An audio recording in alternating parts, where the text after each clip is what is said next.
ಶ್ರೀ ಗುರುಭ್ಯೋ ನಮಃ. ಹರಿ ಓಂ.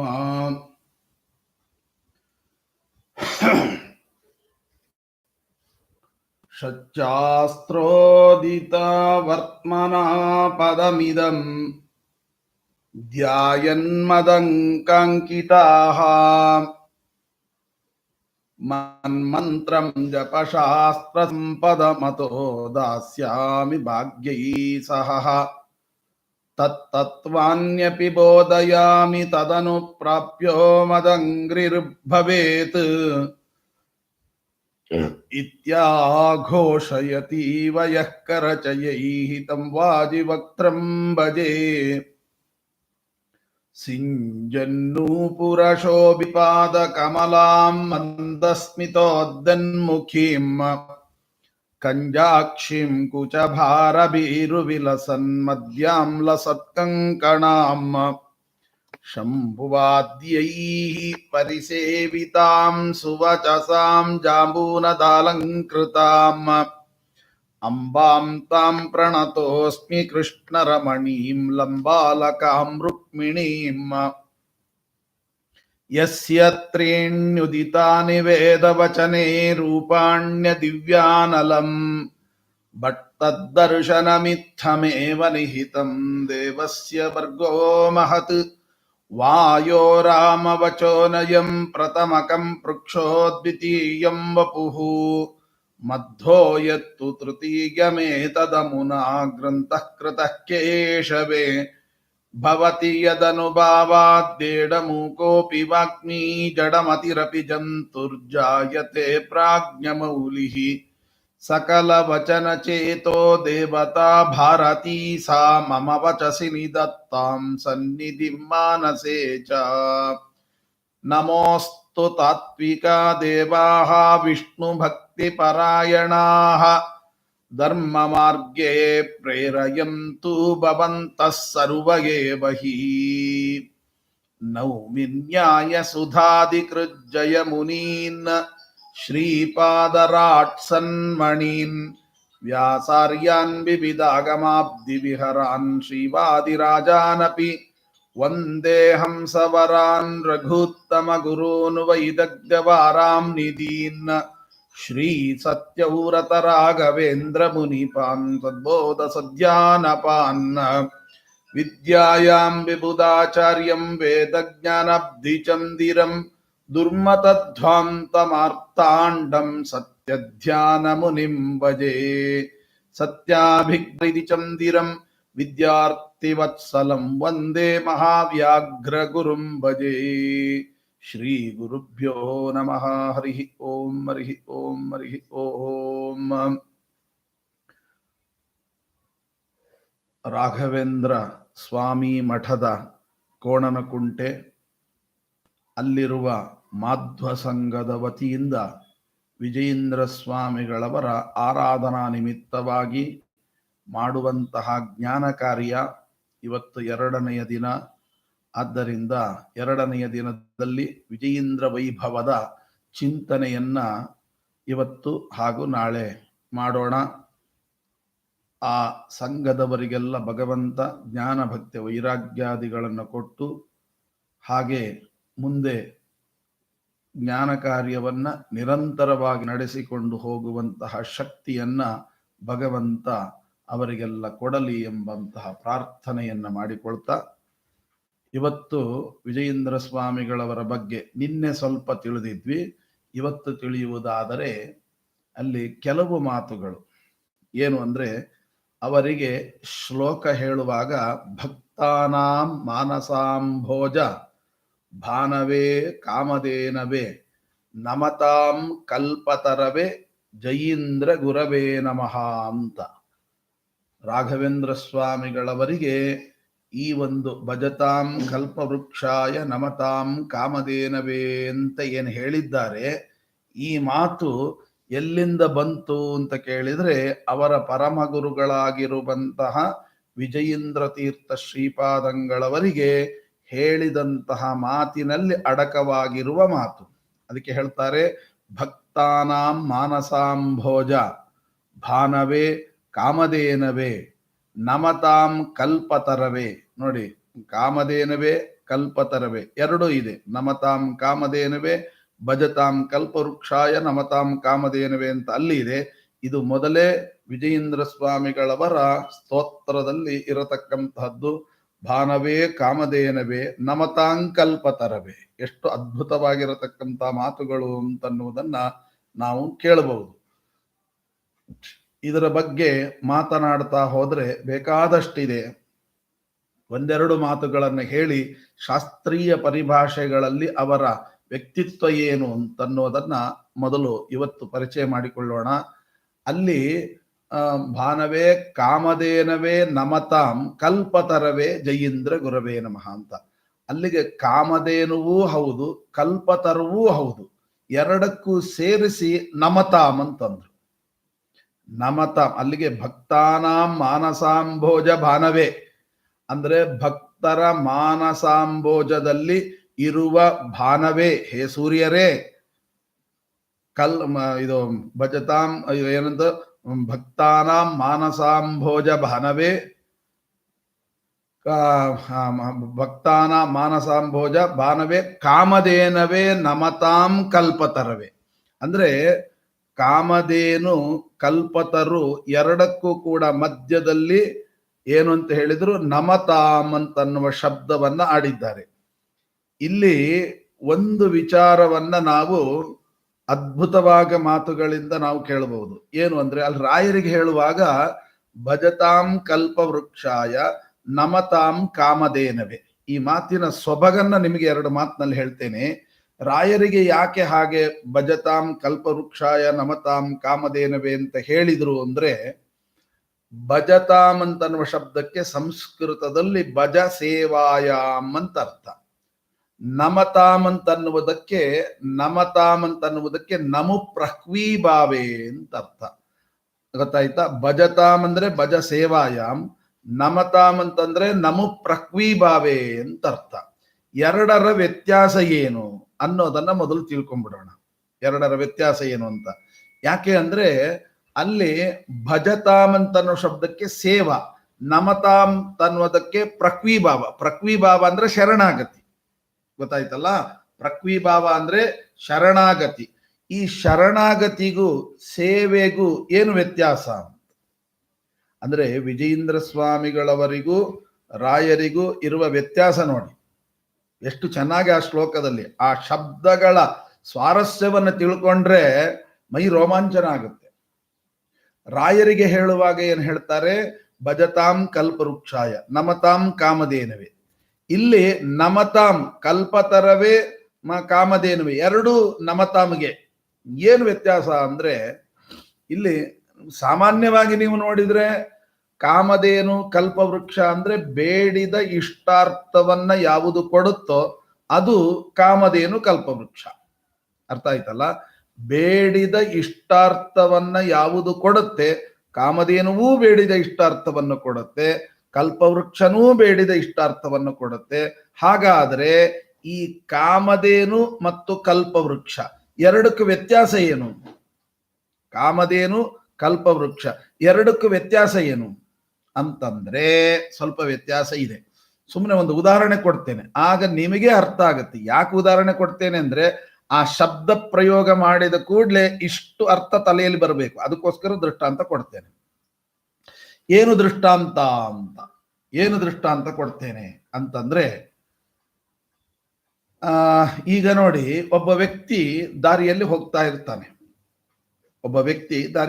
ಇರ್ತಾನೆ. ಮರಳುಗಾಡು ಪ್ರದೇಶ, ನೆರಳೇ ಇರೋದಿಲ್ಲ, ತುಂಬಾ ಕಷ್ಟಪಡ್ತಾನೆ. ತುಂಬಾ ಕಷ್ಟಪಟ್ಟಾಗ ಅವನು ಏನಪ್ಪ ಎಲ್ಲೂ ಕೂಡ ನೆರಳೇ ಇಲ್ವಲ್ಲ ಅಂತ ಹೇಳಿ ಬಹಳ ದುಃಖ ಪಡ್ತಾನೆ. ಆಗ ಅವನಿಗೊಂದು ಮರ ಸಿಗುತ್ತೆ, ಮರದ ನೆರಳು. ಅಬ್ಬಾ ಅಂತ ಎಷ್ಟು ಖುಷಿ ಆಗುತ್ತೆ ಅಂದ್ರೆ ಅವನಿಗೆ, ಅಬ್ಬಾ ಏನಂತಾರೆ, ನೆರಳು ಸಿಕ್ತಲ್ಲ ಅಂತ. ಎಷ್ಟು ಅಂದ್ರೆ, ಈಗ ಬಾಯಾರಿದವನಿಗೆ ಒಂದು ಲೋಟ ನೀರು ಸಿಕ್ಕಿದ್ರೆ ಎಷ್ಟು ಆನಂದ ಆಗಬೇಕೋ ಅಷ್ಟು ಆನಂದ ಆಗುತ್ತೆ ಅವನಿಗೆ. ಆಗ ಅವನಂದ, ಅಯ್ಯೋ ನೀರು ಸಿಕ್ಕಿದೆ, ಏನಾದ್ರೂ ಒಂಚೂರು ನೆರಳು ಸಿಕ್ಕಿದೆ, ಏನಾದ್ರು ಒಂಚೂರು ನೀರು ಸಿಕ್ಕಿದ್ರೆ ಅಂತ. ಅಲ್ಲೇ ಒಂಚೂರು ನೀರು ಹರಿತಾ ಇರ್ತದೆ, ಕುಡಿತಾನೆ. ಆಮೇಲೆ ಅಯ್ಯೋ ನೀರು ಸಿಕ್ತಲ್ಲ, ಏನಾರು ಒಂಚೂರು ಹೊಟ್ಟೆಗೂ ಒಂಚೂರು ಏನಾರು ಸಿಕ್ಕಿದ್ರೆ ಅಂತ ಅಲ್ಲಿ ಏನೋ ಒಂದು ಪಂಚಭಕ್ಷ ಪರಮಾನ ಬಡಿಸಿ ಇಟ್ಟಿರ್ತಾರೆ, ಸರಿ ಹೊಡೆದ. ಆಮೇಲೆ ಮನುಷ್ಯನಿಗೆ ಉಂಟಲ್ಲ ಊಟ ಆದ ಕೂಡಲೇ ಒಂಚೂರು ಅಡ್ಡ ಆಗೋದು ಅಂತ, ಏನೋ ಅಡ್ಡ ಆಗ್ಲಿಕ್ಕೆ ಏನಾರು ಆ ಕಡೆ ಈ ಕಡೆ ಇದೆಯಾ ನೋಡಿದ ಒಂದು ಮಂಚ ಹಾಸಿ ಇಟ್ಟಿದ್ರಿ ಯಾರು, ಸರಿ ಹೋದ ಮಲ್ಕೊಂಡ್ಬಿಟ್ಟ, ನಿದ್ದೆ ಆಯ್ತು. ಆಮೇಲೆ ಎಚ್ಚರ ಆಯ್ತು, ಹೌದು ನಾನು ನೆರಳಬೇಕು ಅಂದೆ, ಇಂಥ ಮರಳುಗಾಡಿನ ಪ್ರದೇಶದಲ್ಲಿ ನೆರಳು ಎಲ್ಲಿಂದ ಬಂತು? ಸರಿ ನೆರಳು ಬಂತು ನಿಜ, ಮತ್ತೆ ನೆರಳು ಬೇಕು ಅಂದೆ ನೆರಳು ಸಿಕ್ತು, ಆಮೇಲೆ ನೀರು ಬೇಕು ಅಂದೆ ನೀರು ಸಿಕ್ತು. ಆಶ್ಚರ್ಯ ಅಲ್ವಾ? ನೀರು ಬೇಕು ಅಂದ್ರೆ ನೀರು ಸಿಕ್ತು, ನೆರಳು ಬೇಕು ಅಂದ್ರೆ ನೆರಳು ಸಿಕ್ತು, ಅನ್ನ ಬೇಕು ಅಂದ್ರೆ ಅನ್ನ ಸಿಕ್ತು, ಮಂಚ ಬೇಕು ಅಂದ್ರೆ ಮಂಚ ಸಿಕ್ತು. ಈ ಮರದಲ್ಲಿ ಏನಾದ್ರು ಭೂತ ಗೀತ ಇದೆಯಾ ಅಂದ್ರ ನೋಡಿದ್ರೆ ಭೂತ ಬಂದ್ಬಿಡ್ತು. ಅಯ್ಯೋ ಇದು ನನ್ ತಿಂದು ಬಿಟ್ರೆ ಅಂತ ತಿಂದೇ ಬಿಡ್ತು. ಏನಿದು ಅಂದ್ರೆ ಕಲ್ಪವೃಕ್ಷ. ಕಲ್ಪವೃಕ್ಷದ ಕೆಲಸ ಏನು ಗೊತ್ತಾ? ನೀವೇನ್ ಕೇಳ್ತೀರೋ ಅದನ್ನು ಕೊಡ್ತಾ ಹೋಗ್ತದೆ. ನೋಡಿ, ಮೊದಲು ನೆರಳು ಬೇಕು ಅಂದ್ರು ನೆರಳು ಕೊಟ್ಟ, ನೀರು ಬೇಕು ಅಂದ್ರು ನೀರು ಕೊಡ್ತು, ಅನ್ನ ಬೇಕು ಅಂದ್ರೆ ಅನ್ನ ಕೊಡ್ತು, ಮಂಚ ಬೇಕು ಅಂದ್ರೆ ಮಂಚ ಕೊಡ್ತು, ಭೂತ ಬೇಕು ಅಂದ್ರೆ ಭೂತ ಬಂತು, ತಿಂದ್ಬಿಟ್ರೆ ಅಂತ ತಿಂದೇ ಬಿಡ್ತು ಅಷ್ಟೇ. ಅದ್ ಏನು ಎಂತ ವಿಚಾರ ಮಾಡೋದಿಲ್ಲ. ಕೇಳಿದ್ದನ್ನೆಲ್ಲ ಯಾವುದು ಕೊಡುತ್ತೆ ಅದು ಕಲ್ಪವೃಕ್ಷ. ಈ ಸೂಕ್ಷ್ಮತೆ ತಿಳ್ಕೊಳ್ಳಿ. ಕೇಳಿದ್ದನ್ನೆಲ್ಲವನ್ನು ಕೊಡೋದು ಕಲ್ಪವೃಕ್ಷ. ಆದರೆ ಕಾಮಧೇನು ಹಾಗಲ್ಲ.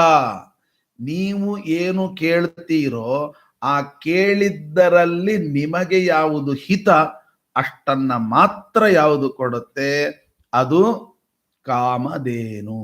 ತಾಯಿ ಇದ್ದ ಹಾಗೆ, ತಾಯಿ ಕೇಳಿದ್ದನ್ನೆಲ್ಲ ಕೊಡೋದಿಲ್ಲ. ತಾಯಿ ಕೇಳಿದ್ದನ್ನೆಲ್ಲ ಕೊಡೋದಿಲ್ಲ, ಕೇಳಿದ್ದರಲ್ಲಿ ನಮಗೆ ಯಾವುದು ಹಿತ ಅದು ಮಾತ್ರ ಕೊಡುತ್ತೆ. ಕೇಳಿದ್ದರಲ್ಲಿ ನಮಗೆ ಯಾವುದು ಹಿತ ಅಷ್ಟನ್ನ ಮಾತ್ರ ಯಾವುದು ಕೊಡುತ್ತೆ ಅದು ಮತ್ತೆ ಕಾಮಧೇನು. ತಾಯಿ ಕೇಳಿದ್ದೆಲ್ಲ ಕೊಡಲ್ಲ, ಕೇಳಿದ್ದರಲ್ಲಿ ಯಾವುದು ಹಿತ ಅಷ್ಟು ಮಾತ್ರ ಕೊಡುತ್ತೆ, ಆದ್ರಿಂದ ತಾಯಿ. ಕಲ್ಪವೃಕ್ಷ ಹಾಗಲ್ಲ, ಕೇಳಿದ್ದೆಲ್ಲ ಕೊಡ್ತಾ ಹೋಗ್ತದೆ. ಒಂದು ರೀತಿಯಾಗಿ ತಂದೆ ಇದ್ದ ಹಾಗೆ, ತಾಯಿ ತಂದೆ. ತಾಯಿ ಎಲ್ಲ ಕೊಡಲ್ಲ, ಕೇಳಿದ್ದರಲ್ಲಿ ಯಾವುದು ಹಿತ ಅದು ಮಾತ್ರ ಕೊಡುತ್ತದೆ. ಈಗ ಈ ಕೇಳಿದ್ದರಲ್ಲಿ ಯಾವುದು ಹಿತ ಅದು ಮಾತ್ರ ಕೊಡುತ್ತದೆ ಅಂತ ಅನ್ನೋದಕ್ಕೆ ಟೀಕಾರಾಯರು ಒಂದು ಕಡೆ ಹೇಳಿದಂತ ದೃಷ್ಟಾಂತವನ್ನು ನಿಮಗೆ ಕೊಡ್ತೇನೆ. ಆಗ ಯಾಕೆ ಕಲ್ಪವೃಕ್ಷ ಕೇಳಿದ್ದೆಲ್ಲ ಕೊಡುತ್ತೆ, ಇದು ತಾಯಿ ಅಂತ ಅನ್ನುವ ಸ್ಥಾನ ಕೊಟ್ಟರು ಕೂಡ ಕೇಳಿದ್ದೆಲ್ಲ ಯಾಕೆ ಕೊಡೋದಿಲ್ಲ ಅಂತ ಅನ್ನೋದನ್ನು ಹೇಳ್ತೇನೆ. ಅಲ್ಲಿ ಹೇಳ್ತಾರೆ ನೋಡಿ, ಎರಡು ಹೆಂಗಸರು ಇರ್ತಾರೆ. ಈ ಹೆಂಗಸಿಗೆ ಒಂದು ಮಗು ಇರುತ್ತೆ, ಈ ಹೆಂಗಸಿಗೆ ಮಕ್ಕಳಿರಲ್ಲ. ಈ ಹೆಂಗಸಿಗೆ ಮಗು ಇದೆ, ಈ ಹೆಂಗಸಿಗೆ ಮಕ್ಕಳಿಲ್ಲ. ಈಗ ಈ ಒಂದು ಏನೋ ಒಂದು ಹಬ್ಬ, ತಿಂಡಿ ಗಿಂಡಿ ಕೋಡುಬಳೆ ಚಕ್ಲಿ ಎಲ್ಲ ಮಾಡಿದ್ದಾರೆ. ಈ ಮಗು ಕೇಳ್ತದೆ, ಇವರಿಗೆ ಒಂದು ಮಗು ಇದೆ, ಇದಕ್ಕೇನು ಮಕ್ಕಳು ಇಲ್ಲ. ಈ ಮಕ್ಕಳಿದ್ದಂತಹ ತಾಯಿ ಇದ್ದಾಳಲ್ಲ, ಏನು ಅವರು ಉಂಡೆ ಚಕ್ಲಿ ಮಾಡಿದರೆ ಇವರು ಉಂಡೆ ಚಕ್ಲಿ. ಈ ಮಗು ಕೇಳುತ್ತೆ ಯಾರಿಗೆ ಅಂತ, ಆ ತಾಯಿ ಹೇಳುತ್ತೆ ನಿನಗೆ ಅಂತಂತದೆ. ಸರಿ, ಪೂಜೆ ನೈವೇದ್ಯ ಆಗದೆ ಕೊಡೋದಿಲ್ಲ, ಪೂಜೆ ನೈವೇದ್ಯ ಆಗಬೇಕು. ಸರಿ ಆಯ್ತು, ಪೂಜೆ ಆಯ್ತು, ನೈವೇದ್ಯ ಆಯ್ತು, ಎಲ್ಲ ಮುಗಿಯಿತು. ಪೂಜೆ ನೈವೇದ್ಯಾದಿಗಳೆಲ್ಲವೂ ಮುಗಿದ ನಂತರ ಕೊಡು ಅಂತ ಕೇಳ್ತದೆ. ಆಗ ತಾಯಿ ಏನಂತಾಳೆ, ಒಂದು ಚಕ್ಕಲಿ ಒಂದು ಉಂಡೆ ಇಟ್ಟು ನಡಿ ಸಾಕು, ನಡಿ ನಡಿ ನಡಿ ನಡಿ. ಈಗ ಆಶ್ಚರ್ಯ ಆಗುತ್ತೆ, ಅಲ್ಲ ನಾನು ಇಷ್ಟೆಲ್ಲ ಕೇಳಿದ್ರೆ ಇಷ್ಟೆಲ್ಲ ನನಗೆ ಅಂತ ಹೇಳಿ ಈಗ ಒಂದು ಮಾತ್ರ ಕೊಡ್ತಾ ಇದ್ದಾಳಲ್ಲ ಇವಳು ಅಂತ. ಸರಿ ನೋಡಪ್ಪ, ಇಷ್ಟೇ ಕೊಡೋದು, ಇಷ್ಟ ಇದ್ರು ತಗೋ, ಇಲ್ಲದ್ರು ಹೋಗ್ತಾ ಇರು ಅಂತಂದ್ರು. ಸರಿ, ಅವಳು ಏನ್ ಮಾಡಿದ್ಲು, ಆ ಮಗು ಏನ್ ಮಾಡಿದ್ಲು, ಬುದ್ಧಿವಂತ, ಓಹೋ ಇದು ನನಗೆ ಅಂತ ಹೇಳಿ ಎಲ್ಲ ತಾನೇ ತಿಂತಾ ಇದೆಯಲ್ಲ ಅಂತ ಹೇಳ್ಬಿಟ್ಟು ಸೀದಾ ಹೋಗಿ ಅಲ್ಲಿ ಪಕ್ಕದ ಮನೆ ಹೆಂಗಸತ್ರ ಹೋಗಿ ಕೇಳತ್ತೆ. ಕೇಳುವಾಗ, ಆಂಟಿ ಮತ್ತೆ ಇದು ಯಾರಿಗೆ? ನೋಡಪ್ಪ ಎಲ್ಲ ನಿನಗೆ ಮಾಡಿದ್ದು, ನನಗೊಂದು 5-6 ಉಂಡೆ ತಿನ್ಬೇಕು, ಕೊಡ್ತೀಯಾ ಅಂತ. ಆ ತಾಯಿ ಏನ್ ಮಾಡ್ತಾಳೆ ಗೊತ್ತೇನು, ಆ ಪಕ್ಕದ ಮನೆ ಹೆಂಗಸು ಇಡೀ ಡಬ್ಬವನ್ನೇ ಮುಂದೆ ಇಟ್ಟು ನಿನಗೆ ಎಷ್ಟು ಬೇಕಷ್ಟು ತಕೋ ಅಂತಂದ್ರು. ಆಗ ಅದೇನ್ ಮಾಡುತ್ತೆ ಗೊತ್ತಾ, ಅಬ್ಬಾ ಅಂತ ಹೇಳಿ ತಗೊಳ್ತದೆ. ಇಲ್ಲಿ ಪ್ರಶ್ನೆ ಮಾಡಿ, ಏನು ಕೇಳಿದಷ್ಟು ಉಂಡೆ ಚಕ್ಕಲಿಯನ್ನು ಕೊಟ್ಟವಳು ದೊಡ್ಡವಳ ಅಥವಾ ಕೇಳಿದ್ದರಲ್ಲಿ ಒಂದು ಮಾತ್ರ ಕೊಟ್ಟತಕ್ಕಂಥವಳು ದೊಡ್ಡವಳ? ಟೀಕಾಕೃತ್ಪಾದರು ಇದನ್ನು ಪ್ರಶ್ನೆ ಮಾಡ್ಕೊಂತಾರೆ. ಯಾರೂ ಕೂಡ ಕೇಳಿದ್ದಷ್ಟು ಕೊಟ್ಟವಳು ದೊಡ್ಡವಳಾಗೋದಿಲ್ಲ, ಕೇಳಿದ್ದರಲ್ಲಿ ಒಂದು ಮಾತ್ರ ಕೊಟ್ಟವಳು ಚಿಕ್ಕವಳಾಗಲ್ಲ, ಇವಳೇ ದೊಡ್ಡವಳು, ಯಾಕಂದ್ರೆ ಜನ್ಮ ಕೊಟ್ಟಿದ್ದಾಳೆ ತಾಯಿ. ಆಗ ನೀವೊಂದು ಪ್ರಶ್ನೆ ಕೇಳ್ಬೋದು, ಹೌದು ಕೇಳಿದಷ್ಟನ್ನು ಕೊಡ್ಲಿಕ್ಕೆ ಏನಾಗಿತ್ತು, ಅವಳು ಕೊಡ್ತಾಳೆ, ಇವಳಿಗೆ ಕೊಡ್ಲಿಕ್ಕೆ ಏನು? ಅದಕ್ಕೆ ನಮಗೆ ಮೇಲ್ನೋಟಕ್ಕೆ ನೋಡುವಾಗ ಏನೋ ಪಾರ್ಶಾಲಿಟಿ ಮಾಡಿದ್ದಾರೆ, ಸ್ವಾರ್ಥ ಅಂತೆಲ್ಲ ಶಬ್ದ ಬರುತ್ತೆ. ಆದ್ರೆ ಅಲ್ಲಿ ಒಂದು ಅರ್ಥ ಇದೆ. ಏನು ಅಂದ್ರೆ ಟೀಕಾರಾಯರು ಬರೆಯೋದು, ಇಲ್ಲಿ ಸ್ವಾರ್ಥ ಇಲ್ಲ, ಇಲ್ಲಿ ಸ್ವಾರ್ಥ ಇದೆ. ಇಲ್ಲಿ ಜವಾಬ್ದಾರಿ ಇದೆ, ಇಲ್ಲಿ ಜವಾಬ್ದಾರಿ ಇಲ್ಲ. ಏನರ್ಥ ಹಂಗಂದ್ರೆ? ಅಂದ್ರೆ ಅರ್ಥ ಏನು ಅಂದ್ರೆ, ಜವಾಬ್ದಾರಿ ಇದೆ ಜವಾಬ್ದಾರಿ ಇಲ್ಲ ಅನ್ನುವ ಶಬ್ದಕ್ಕೆ ಅರ್ಥ ಇಷ್ಟೇ. ಈ ತಾಯಿ ಯಾಕೆ ಕೇಳಿದಷ್ಟು ಕೊಡುವ ತಾಕತ್ತಿದ್ರೂ ಕೂಡ ಯಾಕೆ ಕೊಡ್ಲಿಲ್ಲ ಅಂತ ಕೇಳಿದ್ರೆ, ಮಗುವಿಗೆ ನಾಳೆ ಏನಾದ್ರೂ ಹೆಚ್ಚು ಕಮ್ಮಿ ಆದ್ರೆ, ಆಸ್ಪತ್ರೆಗೆ ಹೋದ್ರೆ, ಇಂಜೆಕ್ಷನ್ ಕೊಟ್ರೆ, ಛೆ ಬೇಡ ಬೇಡ ಬೇಡ, ಇದರಲ್ಲಿ ಏನಿದೆಯೋ ಅಷ್ಟನ್ನೇ ಕೊಡೋಣ, ಹೆಚ್ಚಿಗೆ ಬೇಡ ಅಂತ ಹೇಳಿ ತಾನೇ ಜವಾಬ್ದಾರಿಯನ್ನು ತೆಗೆದುಕೊಂಡು ಕೇಳಿದಷ್ಟು ಕೊಡ್ಲಿಲ್ಲವೇ ಹೊರತು ತನಗೆ ತಾಕತ್ತಿಲ್ಲ ಅಂತ ಕೊಟ್ಟದ್ದಲ್ಲ, ಕೊಡದಿದ್ದದ್ದಲ್ಲ.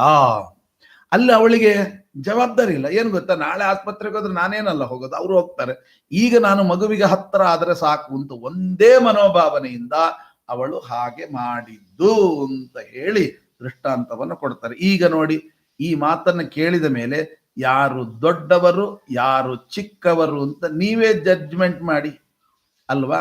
ತಾಯಿನೇ ದೊಡ್ಡವಳಾಗ್ತಾಳೆ ಹೊರತು ತಾಯಿಯನ್ನು ಬಿಟ್ಟು ಬೇರೆ ಯಾರೂ ಕೂಡ ದೊಡ್ಡವರಾಗಲಿಕ್ಕೆ ಸಾಧ್ಯ ಇಲ್ಲ ಅಂತ ನೀವು ಅರ್ಥ ಮಾಡ್ತೀರಲ್ವಾ.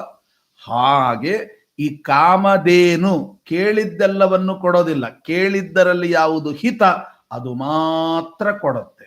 ಯಾಕೆ ಅಂತನ್ನೋದು ನಿಮಗೀಗ ಅರ್ಥ ಆಯ್ತು.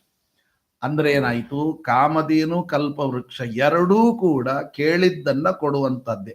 ಆದರೆ ಕೇಳಿದ್ದೆಲ್ಲವನ್ನು ಕೊಡೋದು ಕಲ್ಪವೃಕ್ಷವಾದರೆ ಕೇಳಿದ್ದರಲ್ಲಿ ಕೆಲವನ್ನ ಮಾತ್ರ ಕೊಡುವ ತಾಕತ್ತೋ ಯಾವುದಕ್ಕಿದೆ? ಕಾಮಧೇನುವಿಗಿದೆ. ಅದಕ್ಕೆ ರಾಯರಿಗೆ ಹೇಳುವಾಗ ಭಜತಾಂ ಕಲ್ಪವೃಕ್ಷಾಯ ಅಂದ್ರು. ಭಜತಾಂ ಕಲ್ಪವೃಕ್ಷಾಯ ಅಂದ್ರೆ ಏನರ್ಥ?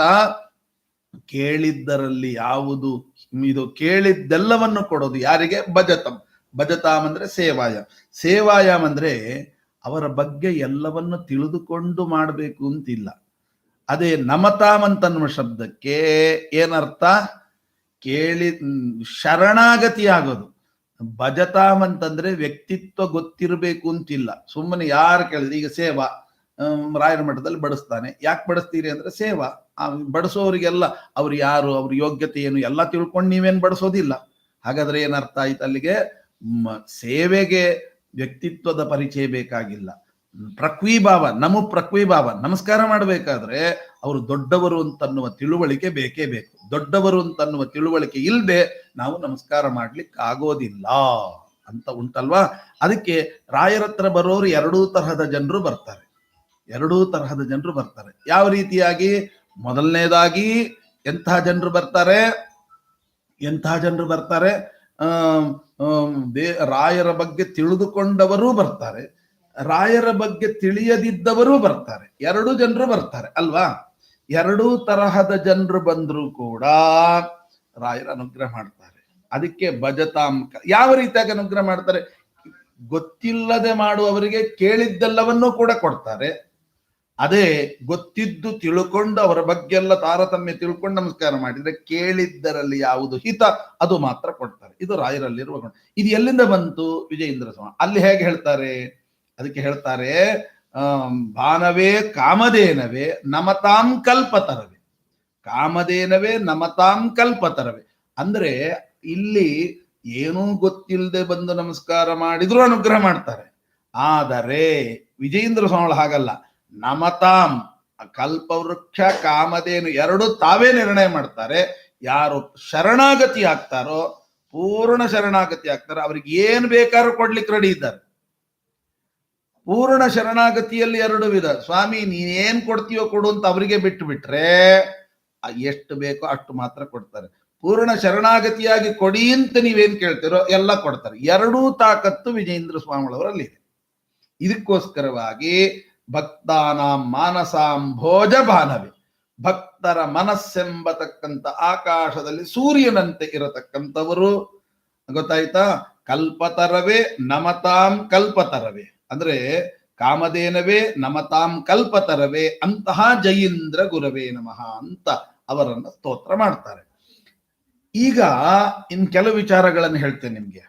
ವಿಜಯೇಂದ್ರ ಸ್ವಾಮಿಗಳವರು ತಾವು ತಮ್ಮ ಜೀವಮಾನದಲ್ಲಿ ಯಾವಾಗ ನಿನ್ನೆ ನಾನು ಕೆಲವು ವಿಚಾರ ಹೇಳಿದೆ. ಪೂರ್ವಾಶ್ರಮದ ಹೆಸರು ವಿಠ್ಠಲಾಚಾರ್ಯ ಅಂತ, ಆಶ್ರಮದ ಹೆಸರು ಸತ್ಯತೀರ್ಥರು ಅಂತ. ಮುಂದೆ ಅವರೇ ವಿಜಯೀಂದ್ರ ಸ್ವಾಮಿಗಳವರಾದರು ದಂಡಪಲ್ಲಟದಿಂದ ಅಂತ. ಹಾಗಾದ್ರೆ ಆಶ್ರಮವನ್ನ ಕೊಟ್ಟ ಗುರುಗಳು ವ್ಯಾಸರಾಜರು, ದಂಡಪಲ್ಲಟ ಮಾಡಿಸಿದಂತಹ ಗುರುಗಳು, ವೇದಾಂತ ಸಾಮ್ರಾಜ್ಯದಲ್ಲಿ ಕೂಡಿಸಿರ್ತಕ್ಕಂಥ ಗುರುಗಳು ವಿಜಯೀಂದ್ರ ತೀರ್ಥರೆಂಬ ನಾಮಕರಣ ಮಾಡಿದ ಗುರುಗಳು ಸುರೇಂದ್ರ ತೀರ್ಥರು. ಮಹಾನುಭಾವರು ಅಂತನ್ನೋದರಲ್ಲಿ ಸಂಶಯವೇ ಇಲ್ಲ ಅನ್ನುವಂಥ ವಿಚಾರಗಳನ್ನೆಲ್ಲವನ್ನು ಕೂಡ ನಾವು ತಿಳಿದಿದ್ದೇವೆ, ನಿನ್ನೆನೆ ತಿಳಿದಿದ್ದೇವೆ. ಅದರಲ್ಲಿ ಇನ್ನೂ ಕೆಲವು ಮಾತುಗಳಿಂದ ವಿಚಾರಗಳು ತಿಳಿತದೆ. ಏನು ಅಂತಂದ್ರೆ, ಈ ವಿಠಲಾಚಾರ್ಯರು, ಪೂರ್ವಾಶ್ರಮದ ವಿಠಲಾಚಾರ್ಯನಿದ್ದಾರೆ, ಅದು ಸಣ್ಣ ಮಗು ಇದ್ದಾಗಲೇನೆ ವ್ಯಾಸರಾಯರ ಹತ್ರ ಬಂದು ಸೇರ್ಕೊಂಡಿದೆ. ಅದಕ್ಕೆ ಕೆಲವು ಬೇರೆ ಬೇರೆ ಬೇರೆ ವಿಚಾರಗಳಿದೆ. ಅವರ ವಂಶಸ್ಥರೇ, ಅಂದ್ರೆ ಅವರ ಪೂರ್ವಾಶ್ರಮದ ಸಂಬಂಧಿಗಳೇ ಆ ಒಂದು ಗಂಡ ಹೆಂಡತಿಗೆ ಮಕ್ಕಳು ಇದಿದ್ದಾಗ ಮೊದಲನೇ ಮಗು ನನಗೆ ಕೊಡಬೇಕು ಅಂತ ಕರಾರು ಮಾಡಿದ್ರು. ಆದ್ದರಿಂದ ಕೊಟ್ರು, ತಂದು ಉಪನಯನವನ್ನೆಲ್ಲ ಅವರೇ ವ್ಯಾಸರಾಯರೇ ನಿಂತು ಉಪನಯನಾದಿಗಳನ್ನ ಮಾಡಿ ಪಾಠಾದಿಗಳನ್ನ ಹೇಳಿ ಎಲ್ಲಿ ತನಕ ತಯಾರು ಮಾಡಿದ್ರು ಅಂತ ಕೇಳಿದ್ರೆ, ಮುಂದೆ ತನ್ನ ಉತ್ತರಾಧಿಕಾರಿಗೋಸ್ಕರ ತಯಾರು ಮಾಡಿದ್ದಂತೆ. ವ್ಯಾಸರಾಯರು ತನ್ನ ಉತ್ತರಾಧಿಕಾರಿಗೋಸ್ಕರ ಅವರನ್ನ ಅಷ್ಟು ಚೆನ್ನಾಗಿ ವಿದ್ವಾಂಸರನ್ನಾಗಿ ತಯಾರು ಮಾಡಿದ್ರು. ಆದರೆ ಸುರೇಂದ್ರ ತೀರ್ಥರು ಬಂದು ಕೇಳಿದ್ದರಿಂದ ಏನು ಭಗವಂತನ ಇಚ್ಛಾ ಅನ್ನುವ ಒಂದೇ ಕಾರಣಕ್ಕಾಗಿ ಕೊಟ್ಬಿಟ್ರು. ಆಯ್ತು, ದೇವರ ಇಚ್ಛಾ, ರಾಮದೇವರ ಇಚ್ಛಾ, ಒಂದೇ ಕಾರಣ, ಸ್ವಾರ್ಥವೇ ಬರಲಿಲ್ಲ ಅಂತನ್ನುವ ಮಾತು ಅನೇಕ ಕಡೆಗೆ ನಾವು ಕೇಳ್ತೇವೆ. ಹೀಗೆ ಇಷ್ಟು ವಿಚಾರವನ್ನ ನಾವು ತಿಳಿದುಕೊಂಡು ಇಲ್ಲಿ ವಿಜಯೀಂದ್ರ ಸ್ವಾಮಿಗಳವರ ಬಗ್ಗೆ ಒಂದೆರಡು ಮಾತುಗಳನ್ನು ಹೇಳಿ ಮುಂದೆ ನಾನು ಶಾಸ್ತ್ರದ ಬಗ್ಗೆ ತಿಳ್ಕೊಳ್ಬೇಕು. ಅವ್ರು ಏನು ಶಾಸ್ತ್ರದ ಒಂದು ಗ್ರಂಥಗಳನ್ನ ರಚನೆ, ಹಿಂದೆ ಒಂದು ಇತ್ತು, ಅವರು 104 ಗ್ರಂಥಗಳನ್ನು ಬರೆದಿದ್ರು ಅಂತ ನಾನು ನಿನ್ನೆ ಹೇಳಿದೆ. ಹಿಂದೆ ಯಾವ ರೀತಿಯಾಗಿ ಪರೀಕ್ಷೆ ಅಂತಂದ್ರೆ, ಈಗ ನೋಡಿ, ಒಂದು ವಿಷಯ ಕೊಡ್ತಾರೆ, ಆ ವಿಷಯದ ಬಗ್ಗೆ ಪರೀಕ್ಷೆ. ಆ ವಿಷಯ ಚೆನ್ನಾಗಿ ಮಾಡಿದ್ರೆ ಈ ಗ್ರಂಥದಲ್ಲಿ ಇವನು ಪಂಡಿತ ಅಂತ. ವಿಜಯೀಂದ್ರ ಸ್ವಾಮಿಗಳವರ ಕಾಲದಲ್ಲಿ ಹೇಗಿತ್ತು ಅಂತ ಕೇಳಿದ್ರೆ, ವಿಜಯೀಂದ್ರ ಸ್ವಾಮಿಗಳವರ ಕಾಲದಲ್ಲಿ ಹೇಗಿತ್ತು ಅಂತ ಕೇಳಿದ್ರೆ ಅದ್ಭುತ. ಅವರು ಬರೆದ ಗ್ರಂಥಗಳ ಹೆಸರು ಹೇಳಿದ್ರೆ ಸಾಕಂತೆ. 104 ಗ್ರಂಥಗಳನ್ನ ಬರೆದಿದ್ದಾರೆ. ಆ 104 ಗ್ರಂಥಗಳ ಹೆಸರು ಹೇಳಿಬಿಟ್ರೆ ಅವನಿಗೆ ಪಾಸ್. ಅಂದ್ರೆ ಗ್ರಂಥಗಳ ಹೆಸರನ್ನ ಹೇಳಿದ್ರೆ, ಅದು ಒಂದು ಗ್ರಂಥ ಇದೆ, ಸರ್ವ ಸಿದ್ಧಾಂತ ಸಾರಾಸಾರ ವಿವೇಚನ ಅಂತ ಒಂದು ಗ್ರಂಥ. ಹೀಗೆಲ್ಲ ಒಟ್ಟು 104 ಗ್ರಂಥಗಳ ಹೆಸರು ಹೇಳಿಬಿಟ್ರೆ ಸಂಭಾವನೆ ತಗೊಂಡು ಹೋಗ್ತಾ ಇದ್ರಂತೆ ಆ ಕಾಲದಲ್ಲಿ.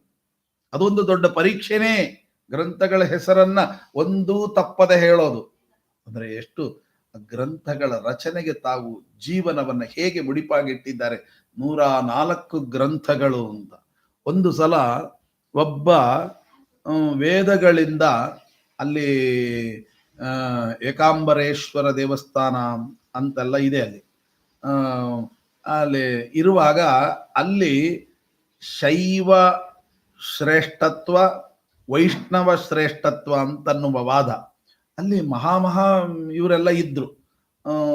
ಶೈವ ಒಬ್ಬನಿದ್ದ, ಭಯಂಕರವಾದ, ಇವರನ್ನ ಏನಾದ್ರೂ ಮಾಡಿ ಸೋಲಿಸ್ಬೇಕು ಅಂತ, ಏನಾದ್ರೂ ಮಾಡಿ ಸೋಲಿಸ್ಬೇಕು ಅಂತ. ಆಗ ಅವರು ವಾದವನ್ನ ಮಾಡ್ತಾ ಇರುವಾಗ ಯಾರೋ ಆ ಶೈವ ವಿಷ್ಣು ಸರ್ವೋತ್ತಮನೋ ಶಿವ ಸರ್ವೋತ್ತಮನೋ ಅಂತ. ಆಗ ಇವರು ವಿಷ್ಣು ಸರ್ವೋತ್ತಮ ವಾದ ಎಲ್ಲಿ ತನಕ ಮಾಡಿದ್ರು ಅಂದ್ರೆ, ಅಲ್ಲಿ ನಿಜವಾಗಿಯೂ ಇಡೀ ತಮಿಳ್ನಾಡಿನಲ್ಲಿ ಏಕಾಂಬರೇಶ್ವರ ದೇವಸ್ಥಾನ ಮೊದಲಾಗಿರ್ತಕ್ಕಂಥ ನೋಡಿದ್ರೆ ಇಡೀ ತಮಿಳ್ನಾಡು ತಂಜಾವೂರ್ನಲ್ಲೇ ಒಂದು 108 ದೇವಸ್ಥಾನ ಇದೆ. ದೊಡ್ಡ ದೊಡ್ಡ ದೊಡ್ಡ ದೊಡ್ಡ ಆ ಕಾಲದಲ್ಲಿ ಮಾಡಿರ್ತಕ್ಕಂಥ ದೇವಸ್ಥಾನಗಳು. ಹಾಗಾಗಿ ಈಗ ಏನು ವಿಜಯೀಂದ್ರ ಸ್ವಾಮಿಗಳವರ ಮಠ ಇದೆ, ಈ ಮಠ ಏನು ಒಬ್ಬ ಶೈವನ ಆಧಿಪತ್ಯದಲ್ಲಿ ಇತ್ತು. ಆವಾಗ ಅವರು, ನೀನು ಶಿವ ಸರ್ವೋತ್ತಮತ್ವವನ್ನ ಸಾಧನೆ ಮಾಡಿದ್ರೆ, ಅವನು ಬರೀ ವಿದ್ಯೆ ಮಾತ್ರ ಅಲ್ಲ, ಅವನು ಮಾಯಾವಿದ್ಯೆಯನ್ನು ಕೂಡ, ಪೈಶಾಚಿಕ ವಿದ್ಯೆಯನ್ನು ಕೂಡ ಕಲ್ತಿದ್ದ. ಅದನ್ನು ದಾಟಿ ಹೋಗೋರು ಯಾರಿಲ್ಲ ಅಂತ. ಇವರು ಏನ್ ಮಾಡಿದ್ರು, ಅಲ್ಲೊಂದು ನಿಂಬೆಹಣ್ಣು ಇಟ್ಟಿರ್ತಾನೆ, ಅದನ್ನು ತರಬೇಕು. ಅದಕ್ಕೆ 4 ಗೆರೆ ಹಾಕಿರ್ತಾನೆ. ಗೆರೆಯನ್ನು ದಾಟಿ ನಿಂಬೆಹಣ್ಣು ತಂದ್ಬಿಟ್ರೆ ಪೈಶಾಚಿಕ ವಿದ್ಯೆಯಿಂದ ಭಯಂಕರ ಇದಿತ್ತು. ಯಾರು ತರ್ತಾರೆ ಅವರಿಗೆ ಅವರು ಗೆದ್ದ ಹಾಗೆ, ತರ್ಲಿಕ್ಕಾಗಲಿಲ್ಲ ಅಂದ್ರೆ ಸೋತ ಹಾಗೆ. ಏನು, ನೀವು ಸೋತೆ ಅಂತ ಒಪ್ಕೊಳ್ಳೋದಲ್ಲ, ಊರು ಬಿಟ್ಟು ಓಡಿ ಹೋಗ್ಬೇಕು. ಒಂದು ವೇಳೆ ನಾನು ಸೋತ್ರೆ ಇಡೀ ಈ ಅಂದ್ರೆ ಯಾಕಂದ್ರೆ ಅವನ ಆಧಿಪತ್ಯದಲ್ಲಿ ಇತ್ತು, ಅಷ್ಟೂ ದೇವಸ್ಥಾನ ಅವನ ಆಧಿಪತ್ಯದಲ್ಲಿ ಇತ್ತು. ಹಾಗಾಗಿ ಇಡೀ ಇದೆಲ್ಲ ದೇವಸ್ಥಾನ ನಿಮಗೆ ಬಿಟ್ಟು ಕೊಟ್ಬಿಡ್ತೇನೆ, ನಾನು ಬಿಟ್ಟು ಹೋಗ್ತೇನೆ ಅಂತ ವಾದ. ಸರಿ, ಇದಕ್ಕೆಲ್ಲ ಹೇಳಿದ್ರೆ ಇಷ್ಟಕ್ಕೆಲ್ಲ ನಾನು ಬರ್ಬೇಕು ಅಂತಿಲ್ಲ, ನನ್ನ ಶಿಷ್ಯನೇ ಬರ್ತಾನೆ ಅಂತ ಅವನ ತಲೆ ಮೇಲೆ ಮಂತ್ರಾಕ್ಷತೆ ಹಾಕಿ ಹೋಗು ಅಂತಂದ್ರು. ತಲೆ ಮೇಲೆ ಮಂತ್ರಾಕ್ಷತೆ ಹಾಕಿ ಹೋಗು ಅಂತ ಹೇಳಿದ್ರೆ ಏನಾಯಿತು ಗೊತ್ತಾ?